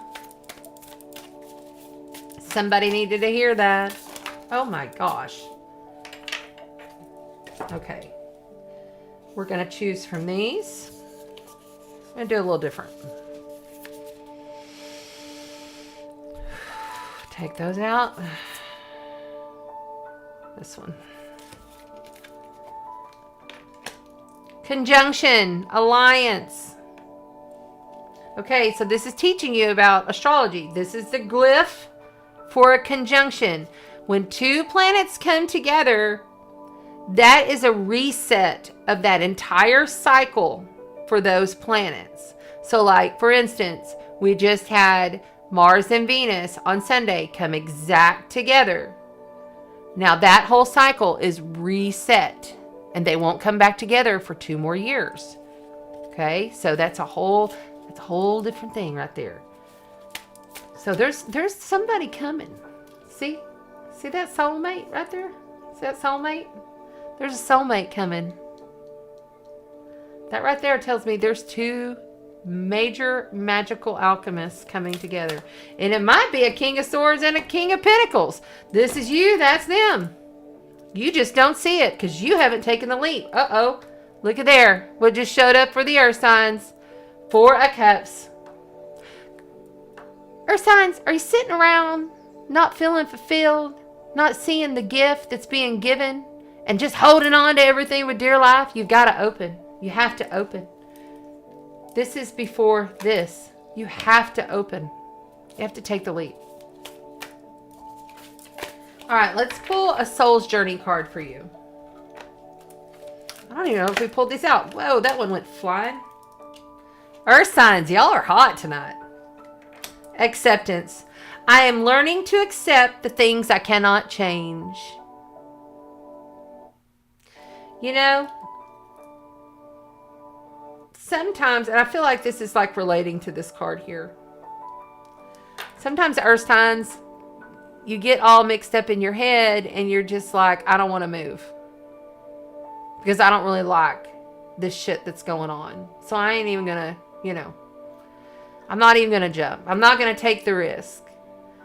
When there's, you know, if you don't take the risk, you won't get the conjunction. You won't have the 2 planets come together. The 2 energies, you and another love. The 2 of Cups, soulmate union. King of Swords, taking care. Like, I always see the King of Swords as like a brilliant, beautiful energy that can be really sometimes strict and harsh. You're being too harsh on yourself sometimes about this stuff. You must have acceptance. What's on the bottom here? Abundance. I am limitless being and I can manifest whatever I desire in this physical reality. Yeah, you can. That's what I've been telling you. Look here. You are the magician. Be the magician. Take the lead. All right. Thank you, Earth signs. That was a great reading for the Earth signs tonight. I love it. I love it. So good. You guys needed some good energy. All right. Let's see what we got. Let's see what we got. Da, da, da.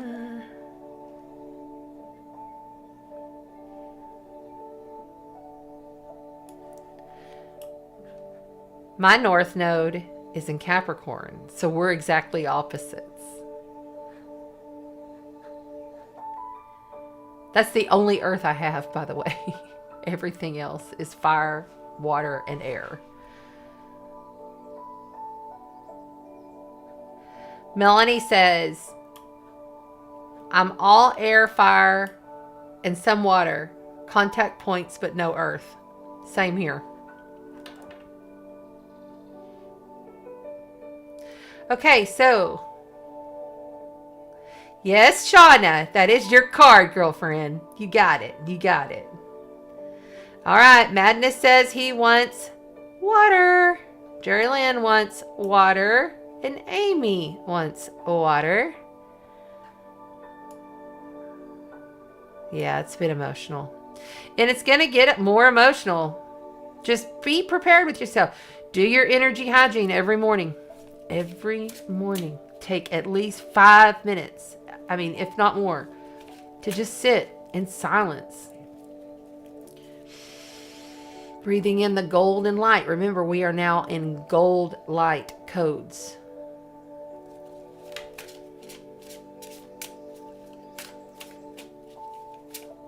Oh my goodness. I am shuffling these upside down. All right, good to go. There went my kitty. He's upstairs on the balcony. He just went down the stairs. He's funny.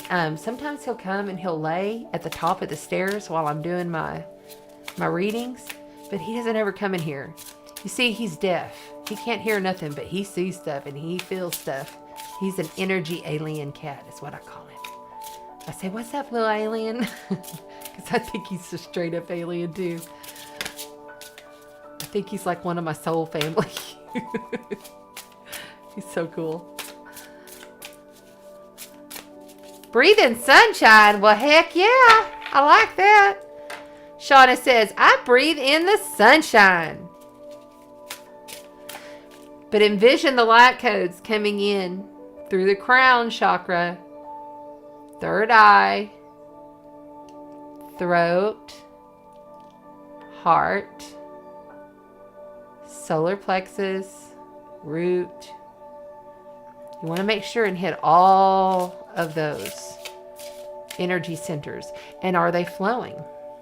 You know, your energy center flows around you like this. Even though you see them like this, like, you know, in the little pictures of the different chakra energy centers, they're like this. They don't look like that. Because I see them and I know. They are around you. And the colors just mesh together. They aren't like, I mean, we have to, as humans, we have to have a identity. Everything has to have its own little thing, right? Its own little programmed what it is. But I'm telling you, when you bring that in, your energy field is bigger than your arm stretches. It's bigger than your arm stretches. It's way out. So, but you bring it in through the center, and then you push it out all the way around you, all the way back, behind you, all of it. And then you be a walking magician yourself. What are we on? Water. We're doing water. Okay.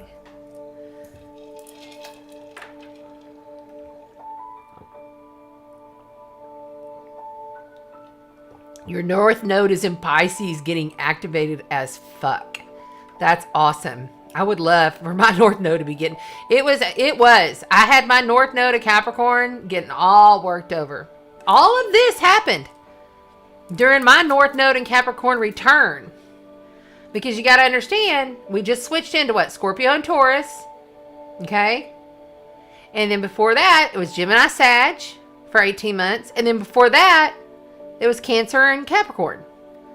So, I mean, all this happened during that time period. Everything. So much growth in a small amount of time. All right. Let me make sure I'm not missing anybody.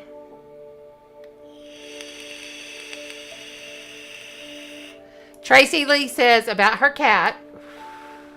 He was with me in Egypt. I feel it in my soul. He's so cool and different. I'm not a cat person at all, but my Lewis is. Okay, something's coming in for the water signs.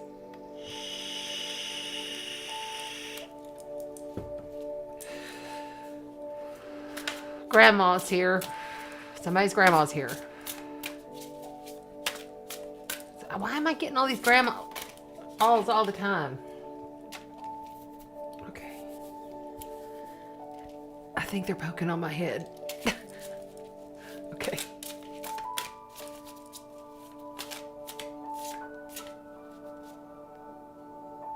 She's very sweet. She says, tell them I love them and I miss them. She says, she was very soft-spoken woman. Had a lot of Southern class to her. She was like, if you would imagine like a Southern Belle kind of energy. She took care of the land. This might be someone's great grandma because I'm seeing an older setting. Like someone who maybe lived in the country and helped take care of the land. I'm seeing cotton balls, lots of cotton fields. She had a husband who was her farmer man. But she was very classy, even though she was country. She loved taking care of the land. She was an earth sign sun. She says, I'm an earth sign sun. So it's a grandma who was soft-spoken, or great grandma. Maybe ask your mom about her grandma. She was very Southern, like classy is what I'm getting. Southern classy, soft-spoken, loving and nurturing, loved animals. And she's just doing her thing. It's almost like she's recreated her perfect life in the afterlife.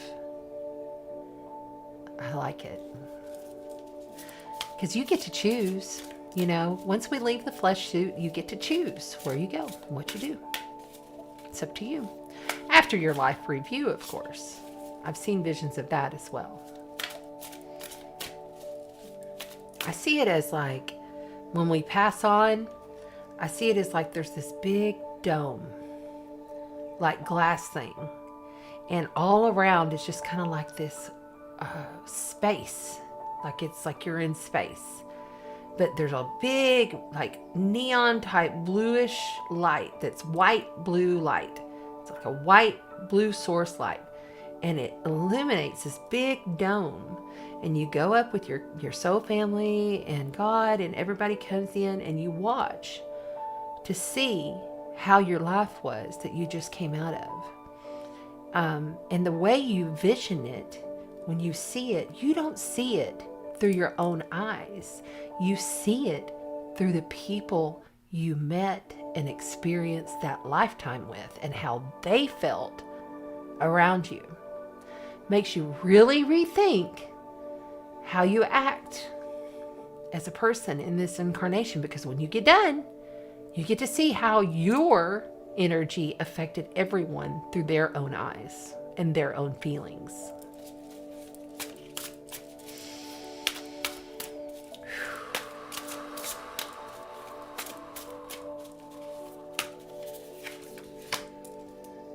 Oh man, we got to do the water signs, don't we? Hold on. I was getting all into this. Five of Swords. Five of Swords came out. Five of Swords from the start for the water signs. Five of Swords is like either A, somebody's hurt you and has to walk away. Maybe they said some harsh words to you and left you feeling like shit. Or B, you were the one having to say the harsh words and walk out the door.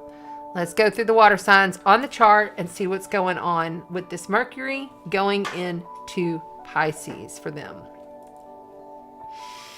All right, we are going to start with Pisces because you are the star right now with the sun there.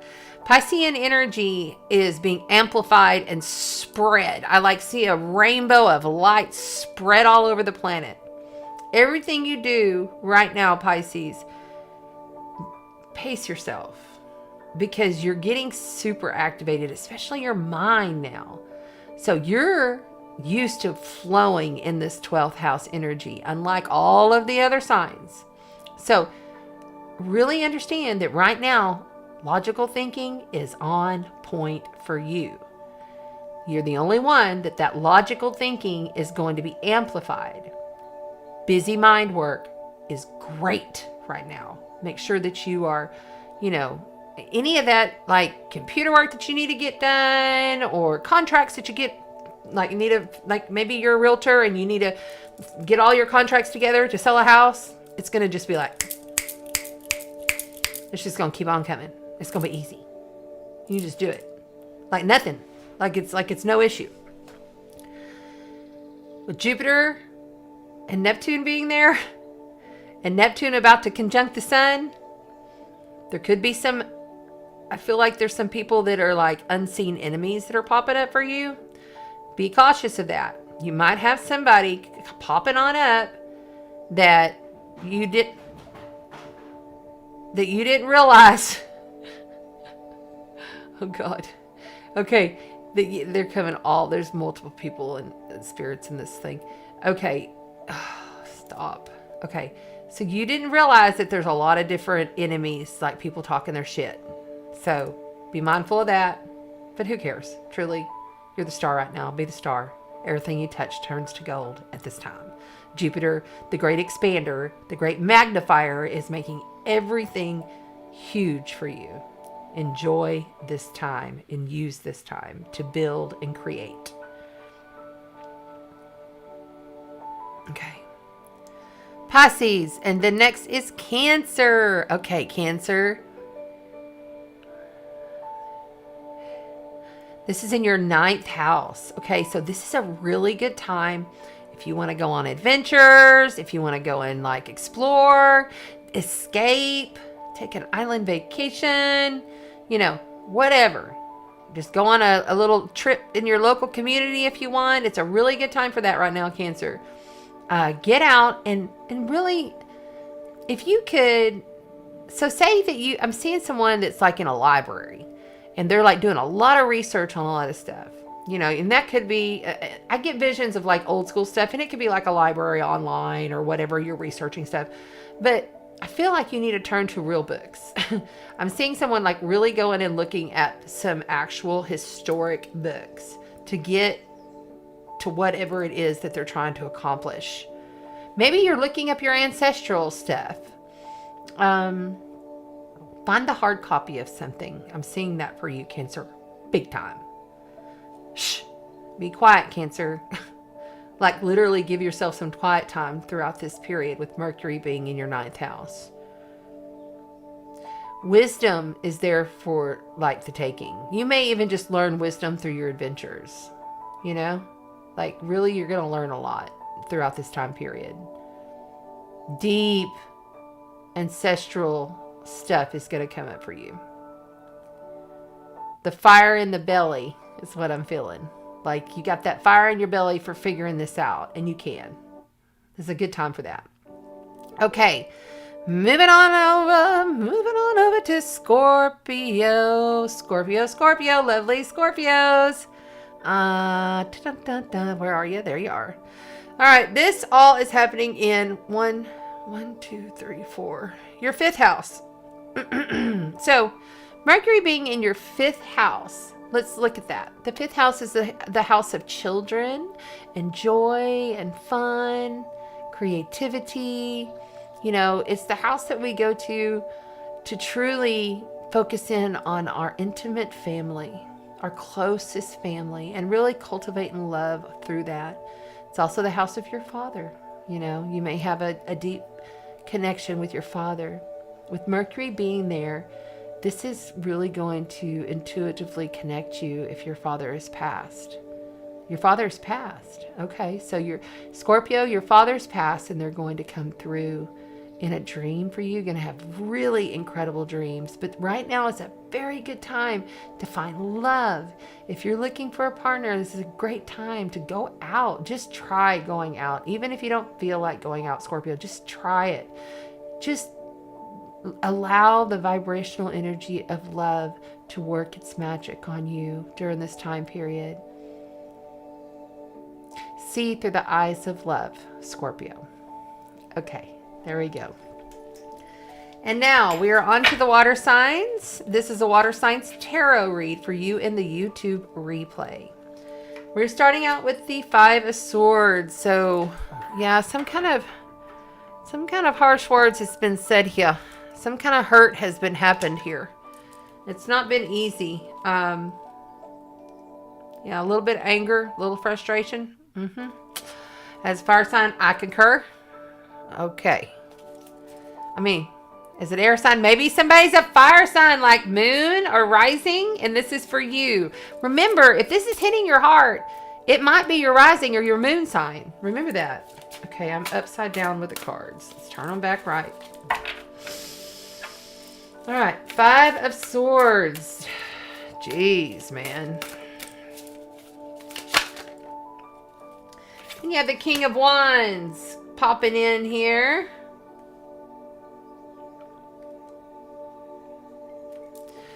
As your challenge position.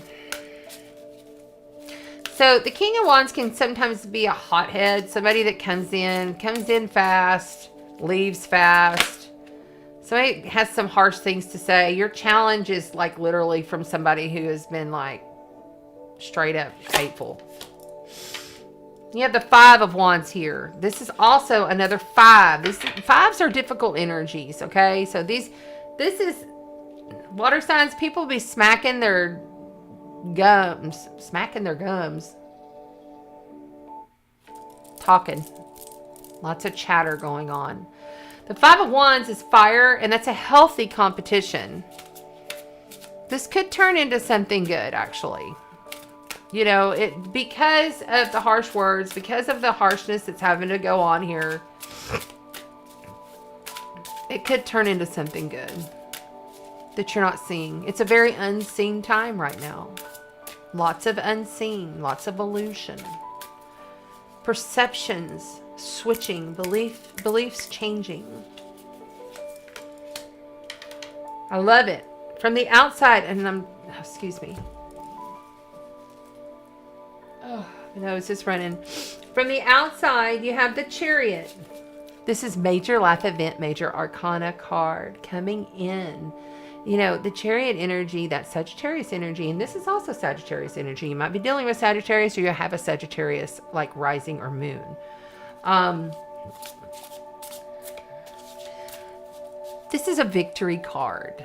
This is moving away from this. This is getting away. It could be even taking a trip, going on travels. You know, I was speaking to that in the astrology for you water signs. This, I feel like this is truly like you're going to have victory over this difficult situation, over these harsh words that were said to you, or the harsh words you said. The hurt that was it was like fast and hard hurt. It might turn into something good here. Let's see. Yeah, you've got a second chance with this. This is major life event, major arcana, the Judgment card. You know, when Judgment comes in and says, okay, look, I know this has happened in your life, water sign.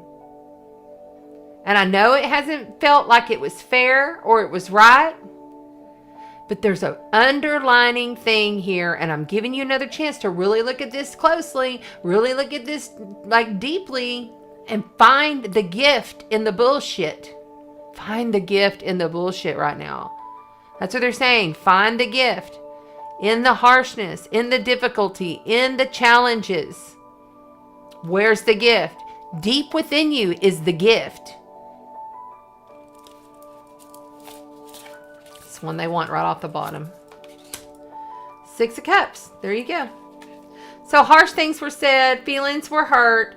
The 6 of Cups says, you know, this is very melancholy energy. Okay. This is about feeling wonderful and good, and it's like your childhood best friend and all of this, it's really like you fell in love with this person when you were young. It's like your teenage love, and you're looking back on it going, I want that feeling again. I want that childhood joy again. That's what this is. It's having that longing for that. Not really wanting all of this harsh shit. Wanting to move away from it. The Chariot says we're moving away. This is motion and victory. Maybe a little unbalanced, maybe a little bit wobbly. Too much harsh bullshit going on here, though. We got to rise above it and realize that we're getting another chance to realize that through the difficulty, we're getting a gift. And we may feel as though the gift comes from something that was in our childhood, I feel like. Wow. Okay. The World. On the bottom card here, you have the World. Water signs. It's all going to come to completion. Everything is coming to completion. Everything must. In order for us to move through our lives, a lot of the time we're so emotional. We have and I'm saying this because I'm a strong triple Scorpio. Okay, I'm strong in water.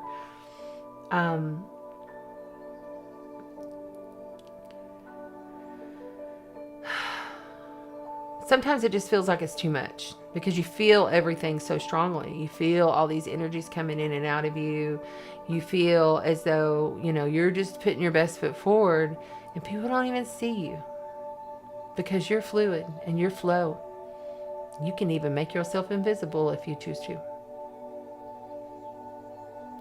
Understand that every single time something like that happens, there's an underlining cause that's giving you a gift of a second chance to do something with that. When those fears and those pains and those sadness and that ugly bullshit comes up. All right, let's pull an astro card for the water signs.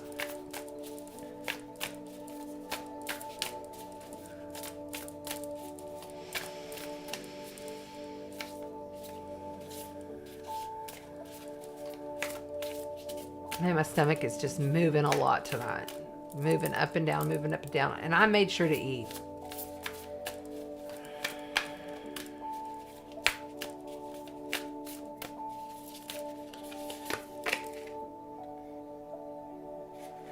Shit. All right. We have debilitated, discomfort. Yeah. I felt that strong. I want another. Libra, balance. All right, so everything you love and everything you're trying to put into balance in your life throughout this whole process of whatever this was that was so harsh, so difficult, leaving you feeling debilitated, will come into balance, will come into completion. When you look at Libra energy, it's an air sign, and Libras, they try to make everything fair for everybody all of the time. I know many Libras. I was married to one. I got a good best friend that's one. I know Libras. I'm a Libra Venus in my 12th house. So I have Pluto in Libra. I have Uranus in Libra. That's why I've had such shocking relationships and had 3 soulmates die. Because it just comes in and boom, they're gone. It's shit. So you have to find the beauty in something else, is what I'm saying. You have to find that beauty within, but not just within. You got to fucking make beauty around you. It's time to make beauty happen around you. Get you some paint and paint a wall. Do something to change up the energy of this debilitated bullshit.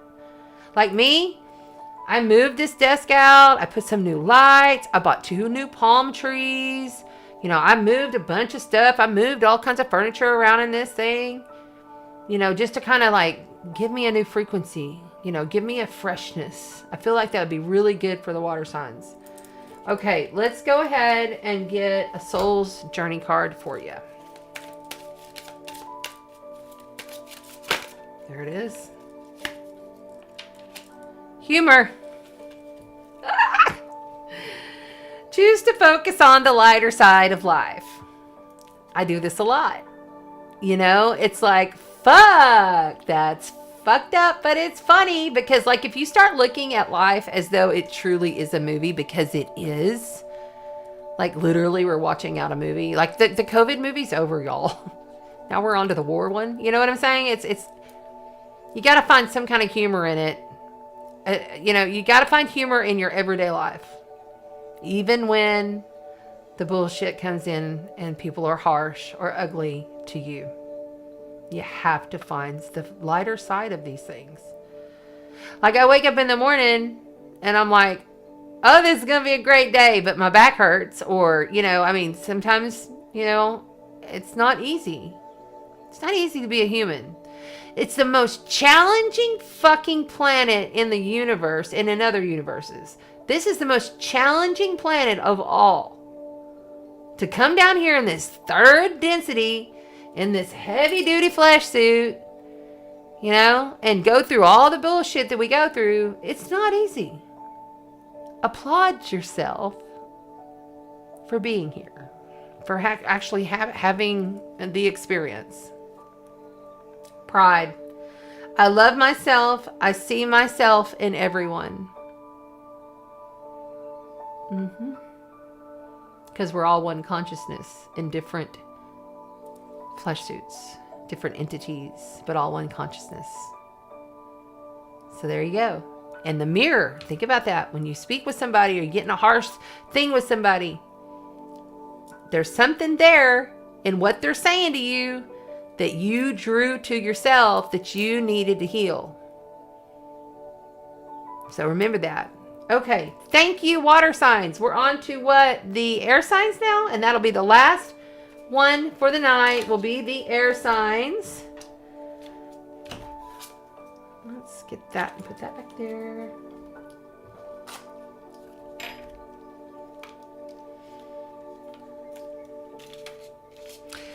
I don't like it when my feelings get hurt either, because I feel it real deep. And I genuinely put my best foot forward every day. And I never, ever, ever, ever, ever try to intentionally hurt somebody. In fact, I go out of my way to try to make sure that I praise people. And that I include people. And that I love people. You know, and I would never be harsh to anybody on purpose. Ever. But there's some people that are just living in that fear because there's all this fear energy going on. And they don't even work on themselves. They just fucking vomit their shit on you. I don't like that. But you drew it to you. It was your experience. Okay. All right. For the air signs, we are on to air signs now. We are talking about Gemini, Libra, and Aquarius. Air signs, air signs, air signs.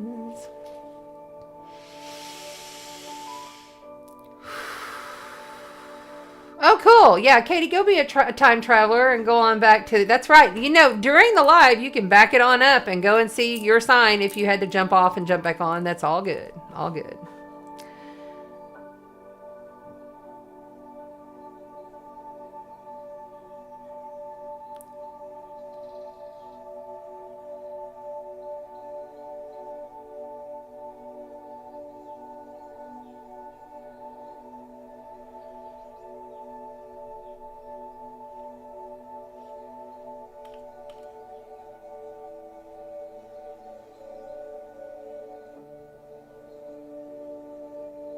Tracy, I want you to understand something. I know that the media is showing people dying. I'm aware of that. Are you there? Are you able to make a difference? We send love, light, and healing. But unless you're actually there, and if you are, I promise you every morning my love and light and power is going to you. But you need to understand something. If you get you're all crying and bitching here on the stream, Tracy Lee. But are you there? No. You can't there's nothing you can do personally. So therefore, you have to learn to manage your own life. Because if you get wrapped up in all of that, you're going to be up in somebody's life that's trying to do nice, being a bitch, calling people out, and trying to put the war up in the stream. And yes, it's important to be comical with your life. It's about raising your vibrational frequency. I highly recommend that you go and get the book Oneness and read it. I really do. Because this is a play. Whether you realize it or not, you are fucking intelligence in a flesh suit. And yes, you're in a theater. And yes, you're the only one, just like a fucking simulation that it is, that has the perception to create your reality. And if you don't believe that and you want to jump back in the soup of fear, then you need to go do that. Because obviously you haven't healed those programs that are within you. All of humanity has war programs. All of them. And let's also just note, because I actually pulled this up for this right here. Let's also note that there has been wars going on for a long time, okay? For the last 10 years, in fact. There's been an ongoing Yemen civil war where 380,000 people were killed. There was a war in Syria that killed 600,000 people. Over the last 10 years, there's been many wars. But I guess the Ukraine war is different because it is in Europe. Okay? So it's not like this is brand new. It's propaganda to push fear into your frequency so that you can't elevate to the new 5D Earth. And if you don't believe that shit, then you need to get the fuck out of here. Because that's what we're doing here. If you don't vibrate with that, that's cool. I'll send love and light and energy to you. This is the exact example of what that last reading was just saying.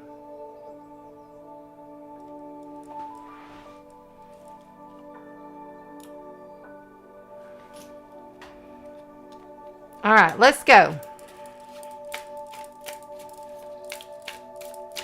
Air signs, Gemini, Aquarius, and Libra. Air signs. Let's see what the air signs have got going on with this Mercury moving in.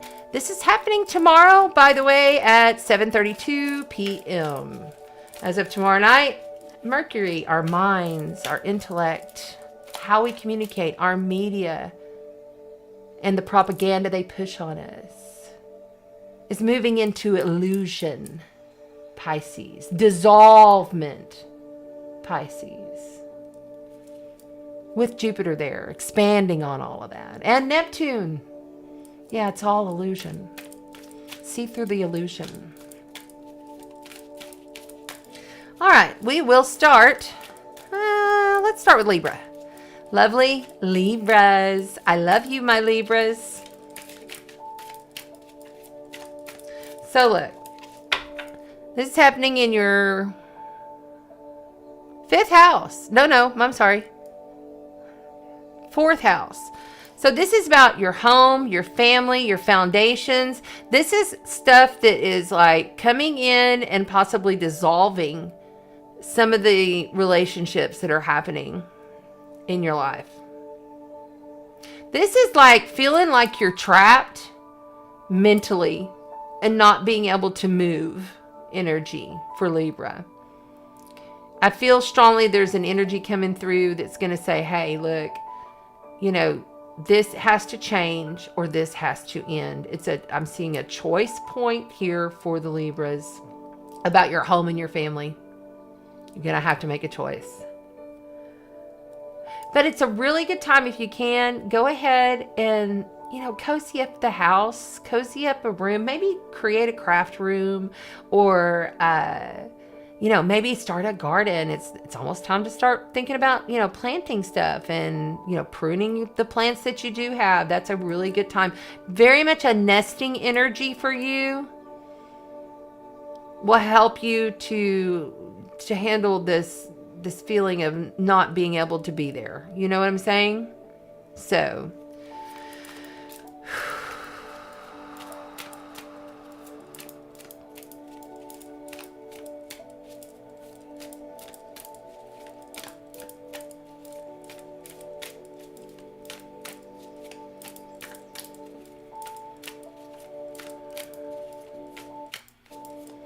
sending love.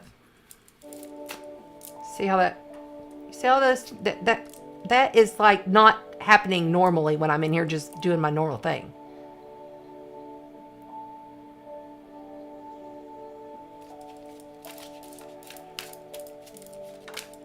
That's it. Libra, Aquarius, Gemini. So now we're going to go on into Aquarius. So Aquarius, lots going on in your first house. Actually, I'm sorry, your second house. There's a lot going on in your first house too. So look, Aquarius, with Mars and Venus just stepping into your first house.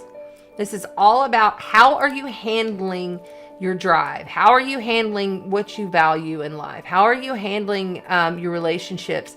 What are you doing to expand and grow on these? These two planets being in your sign and then coming up to meet with Saturn are going to give you some pretty big lessons, Aquarius. A lot of this is all around how you hold yourself. It's all around if you're pushing yourself. You've got to push yourself now. Mars will be there to help you. Mars is going to kick you in your ass to make you move. So this is good. Because I feel like you've been kind of like, oh, I don't know if I can do this anymore. So glide. They're showing me like an ice skater gliding across the ice. Just gliding. Glide with that. Aquarius, glide with it. Get out of the house. Go ice skating. I don't know if there's an ice skating rink near you. That would be fun. Or go roller skating. I feel like you need to glide. Glide with your energy. And let me know if you do, Aquarius, because I feel like that'll help you a lot. Something's going to come in and help you if you glide. Do the inline gliding, or maybe glide on one of those floating things. My God, I try to get on one of those. My nieces and nephews, I almost killed myself. I can't do it. I don't have any balance. But glide. Aquarius, glide. All right, then we're moving right along to Gemini. Now listen here, Gemini. Okay. 1, 2, 3, 4, 5, 6, 7, 8, 9. No, it's in your 8th. Okay, so this is in your 8th house. This is your deep psychic subconscious house. A lot of stuff going on there for you on the underlining thing. Like something there is hidden that's going to come to the surface here mentally for you. Really good time to do any kind of rituals or practices, ceremonies for the Geminis, because we got Black Moon Lilith there in Gemini, and you may be just standing up for yourself in a deeper, darker way. Be careful with that. Be careful with that. I got Black Moon Lilith in my first house, and I ain't going to take no shit from nobody. I'll tell you that right now. I'm very loving, but I'm also very, very powerful, and I mean what I say. And you could be at that energy right now. So be careful with that. Know that what you say and when you speak it is exactly on point. Because the muddy waters will happen. You know, there's going to be some murky waters that you can't see clearly through, Gemini. But lots of projects for you. Lots of things happening. Don't worry about, like, pick the low hanging fruit. Like, I'm seeing like them picking the low hanging fruit. A lot of people try to start with the big thing. Oh, if I accomplish this big thing, then, I'll get that out of the way. A lot of the time you get better momentum when you pick that low hanging fruit, that thing that's, like kind of in the middle to the bottom of the list, and you accomplish that. And then you feel so good because it was easier. And then you can go on to the next thing, and then the next thing. Humanity has been programmed to believe that it is from the top down. No, it's not. It's from the bottom up. And that is New Earth. That is 5D Earth right there. It's from the grassroots up. A fucking plant grows from the ground up. A tree grows from the ground up. A baby comes from within out. Got to unprogram yourself. All right. Air signs. Let's go. You've got the 5 of Cups here. This is sadness. This is grief. This is like, feeling as though you've lost your dog. This is really sad, harsh energies. But you're not seeing the silver lining. You're focusing in on the fear and the grief and the pain. Sometimes we got to do that. Sometimes it has to happen.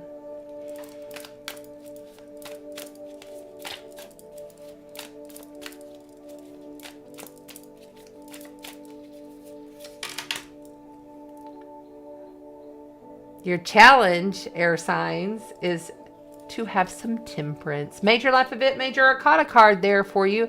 That is in representation of Sagittarius. This is having 1 foot in the cosmos and 1 foot on the planet. This is knowing that you're balanced and in flow no matter what. Whether you got to be straight and direct with somebody or whether you just got to be in your own loving flow self. This is all about minding everything in a way that you can truly feel as though you've gotten past the sadness, the grief, the fear. This is your challenge. This is a beautiful card to have for your challenge, air signs. We're on the air signs. I hear you in the replay. Great. And then we have 8 of Swords. They came out before, I believe, a couple readings back. The 8 of Swords is truly all about not visually, mentally, like it's a block. Like it's mentally blocking your own down self. Fear, allowing the fear to rule you. Allowing the grief, the sadness to rule you. Jeez. Death, the Moon, and the 4 of Cups. Okay, are all of those on the screen? Oh, okay, hold on. There we go. Okay, so we have coming in from the outside is deep transformation. Lots of darkness, lots of death, but the death card is not always bad. It doesn't always mean literal death, but it could. It very well could. Sorry, people die. It happens. The Moon here is all about illusion. Things that are unseen. Then the Moon brings it to light. This is major life event, major arcana, major life event, major arcana, major life event. You got 3 air signs. Sitting in your stubbornness. Not seeing the universal gift that's being given to you. Not really realizing the power of your emotion. That everything you do, every energy that you do, starts with an emotion. Stubbornness.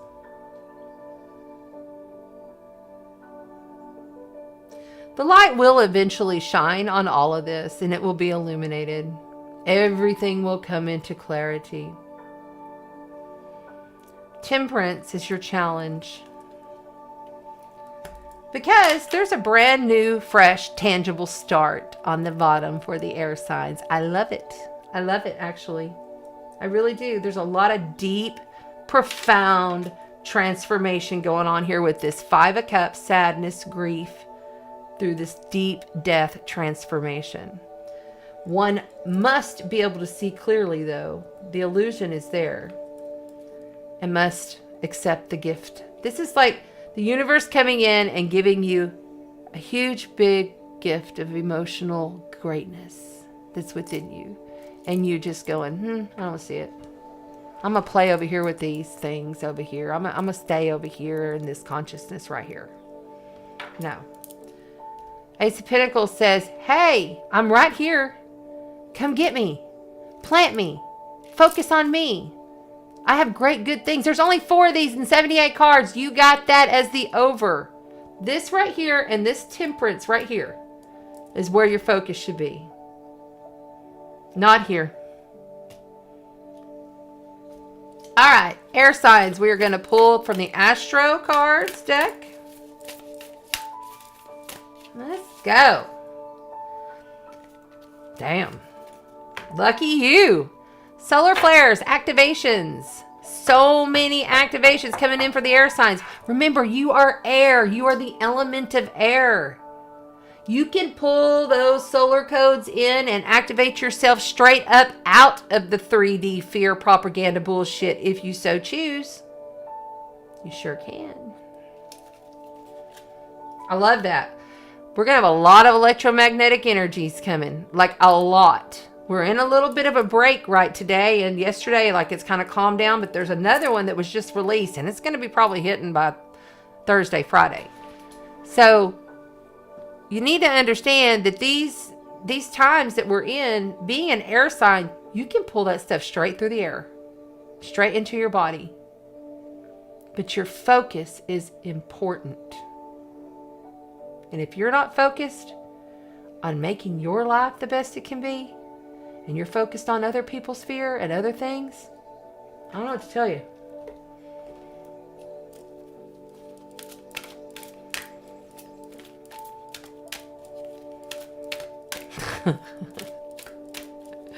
There's Sandy. Hi, soul sister. How you doing? That's right.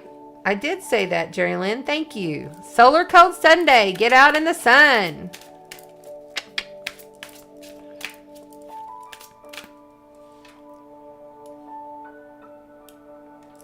Death transformation. Accept the gift. Notice the gift. Look at the ace. And the ace of coin is tangible.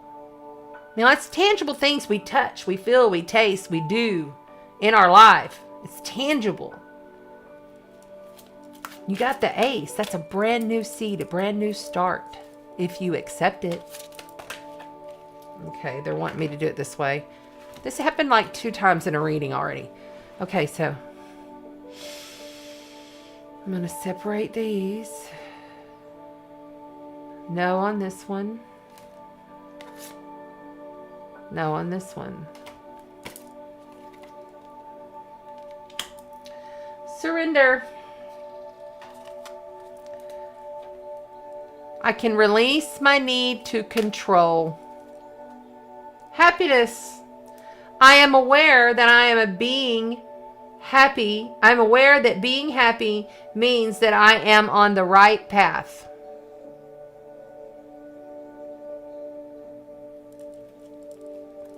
You gotta be happy. You got. It's your fucking choice to make sure if you're happy or not. It's your choice. And I don't know why I'm aggravated with the air signs, but I am a little bit. I'm just saying. I just got that aggravated energy, and it happens sometimes. It's not me. I'm channeling this shit. And if it's hard, and if it's harsh sometimes, that's the way it's going to come out. Truly. It doesn't mean it's not loving. It doesn't mean that it's not all light. Because we honor both.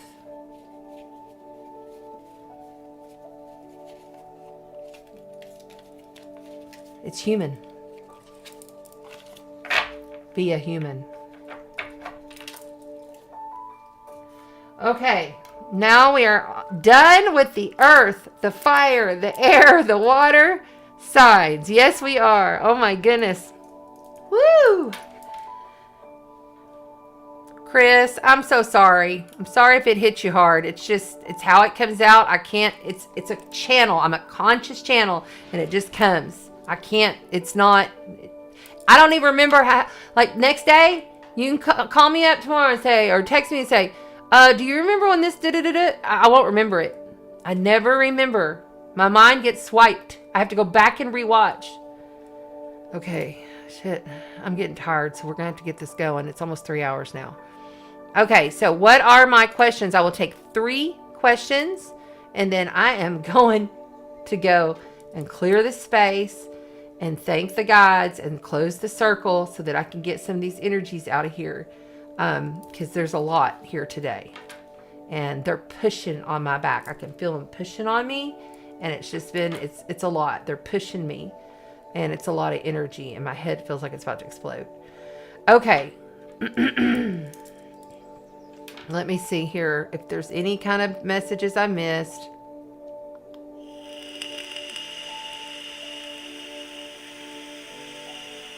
Jerry Lynn, you are rocking it tonight. Thank you, sweetheart. Thank you so much.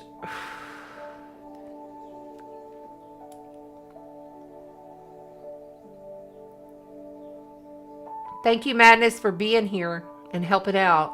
And Renee, thank you.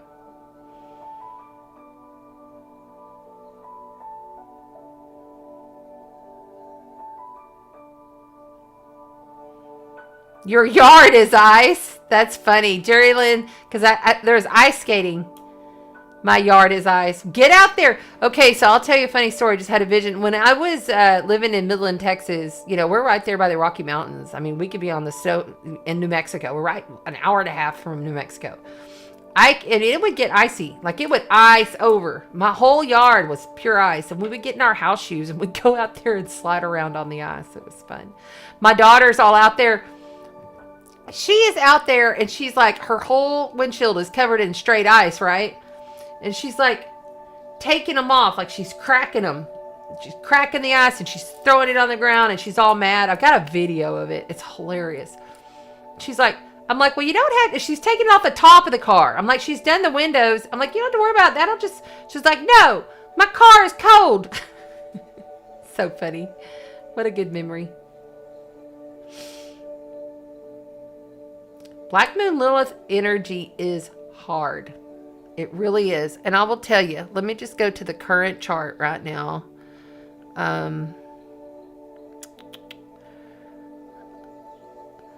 So Black Moon Lilith is at 28 degrees. It's about to leave Gemini. I have something I've said many times. When Black Moon Lilith enters Cancer, we're going to have a lot of pissed off mothers. For some reason, that's coming. A lot of pissed off mothers. That's coming for sure. I'm going to have a lot of female uprising. But Jerry Lynn, hang on. Those are tough degrees. 28, 29 are the last 2 degrees. And they're tough. They're strong. Look up, if you have Black Moon Lilith strong in your chart, you want to go and look up Kali energy, Kali energy. And that's the energy you got to embody when the Black Moon Lilith is in like your sun, your moon, your rising. It's serious. And you got to embody that. I sometimes have that come out in me because it's my strength, you know? It's like, you know, I can be fierce in my light. I'm not one of those lovey light. I mean, I can be fierce in my light. Everyone can. Sometimes you got to. Okay, what's the questions? We're doing questions now.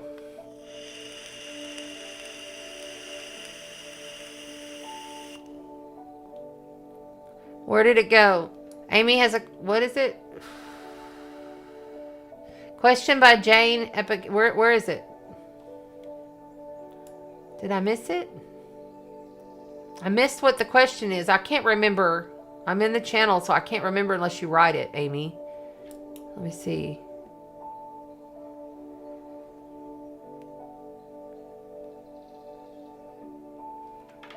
So many. Okay. I see on Facebook. Okay. When I go to the first one I see.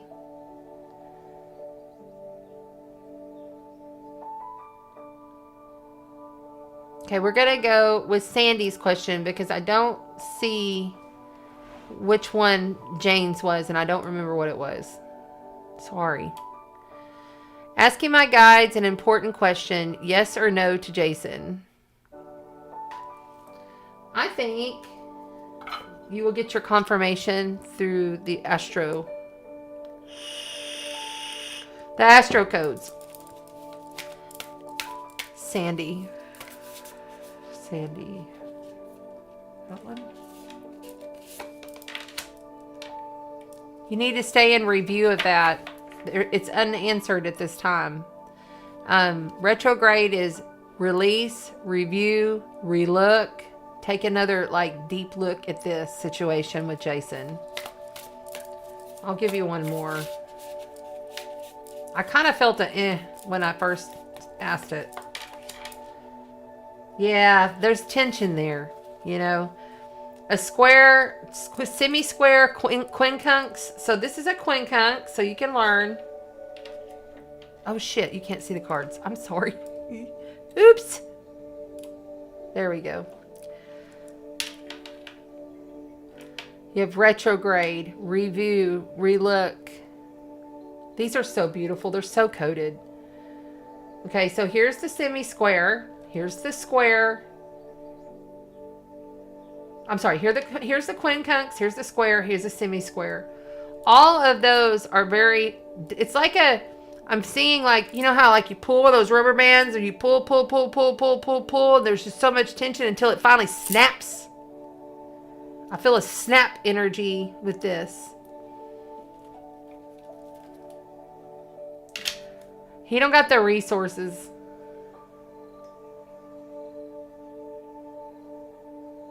I'm not feeling good about it in the long run. I'm sorry. There's that conjunction card again. That's coming together. That is a coming together card. I think it's somebody else though. There's somebody else. When you say no, because you've reviewed this, because there's a lot of tension there, there'll be another alliance that comes through. All right. Thank you, Sandy. I hope that helped you. Okay.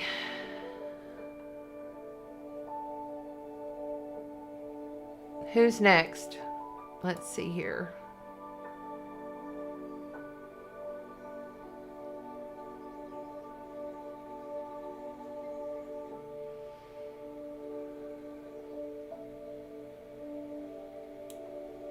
Okay, someone on Facebook says, I feel like my spirit guides are trying to reach me. What should I be looking out for to know?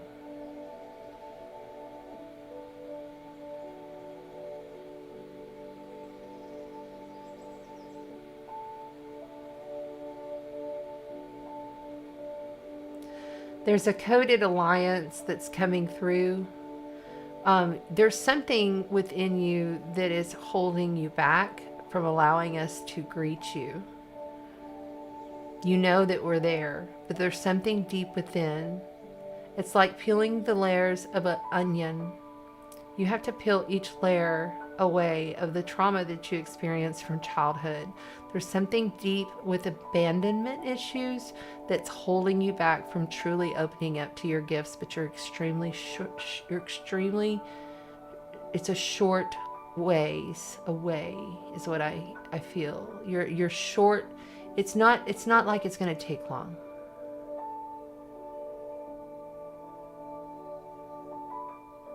When you see the sequence of numbers of 777, know that that's us coming to you from heaven. You maybe see ones and sevens. Ones and sevens is your eternal cosmic family touching you, feeling you. We're working on you at night. We're proud of you and we're grateful that you have come to this planet to receive the light codes that we are transmuting to you in order for you to transmute them to the world. You are a very loving, powerful being. Do not ever forget that.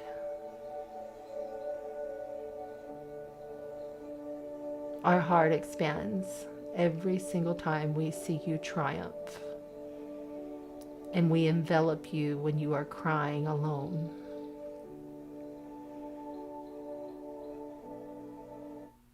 You're so powerful.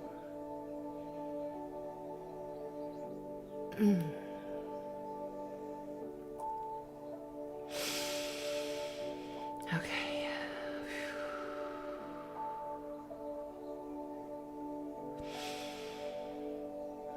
The Eye of Horus. Look at the Eye of Horus. I want you to look up the Eye of Horus and read deeper into it. There's something there for you.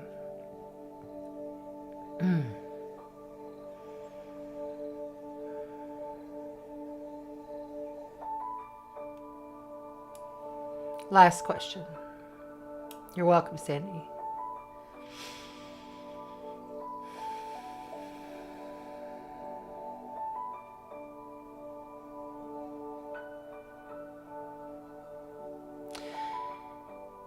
You so have these labels of 5D, 3D, 8D, 10D, whatever these Ds are. We're all here together, overlapping each other in what is the construct of total quantum reality and time. When you are in the 3D, so you call it, you are encapsulated in all of the crazy madness, so you call it. But when you elevate your frequencies, allowing us to come in, you encapsulate the feeling of oneness and love with everything. You see everything as a theater. You see everything as a play. Because it is joyful and playful. All is joyful and playful. Even the things that you seem lower vibration and darkness and sadness is all still creation. Embodying what you call the 5D is a way for the humans to release all of the patterns and the programs that they have placed upon themselves for millennia.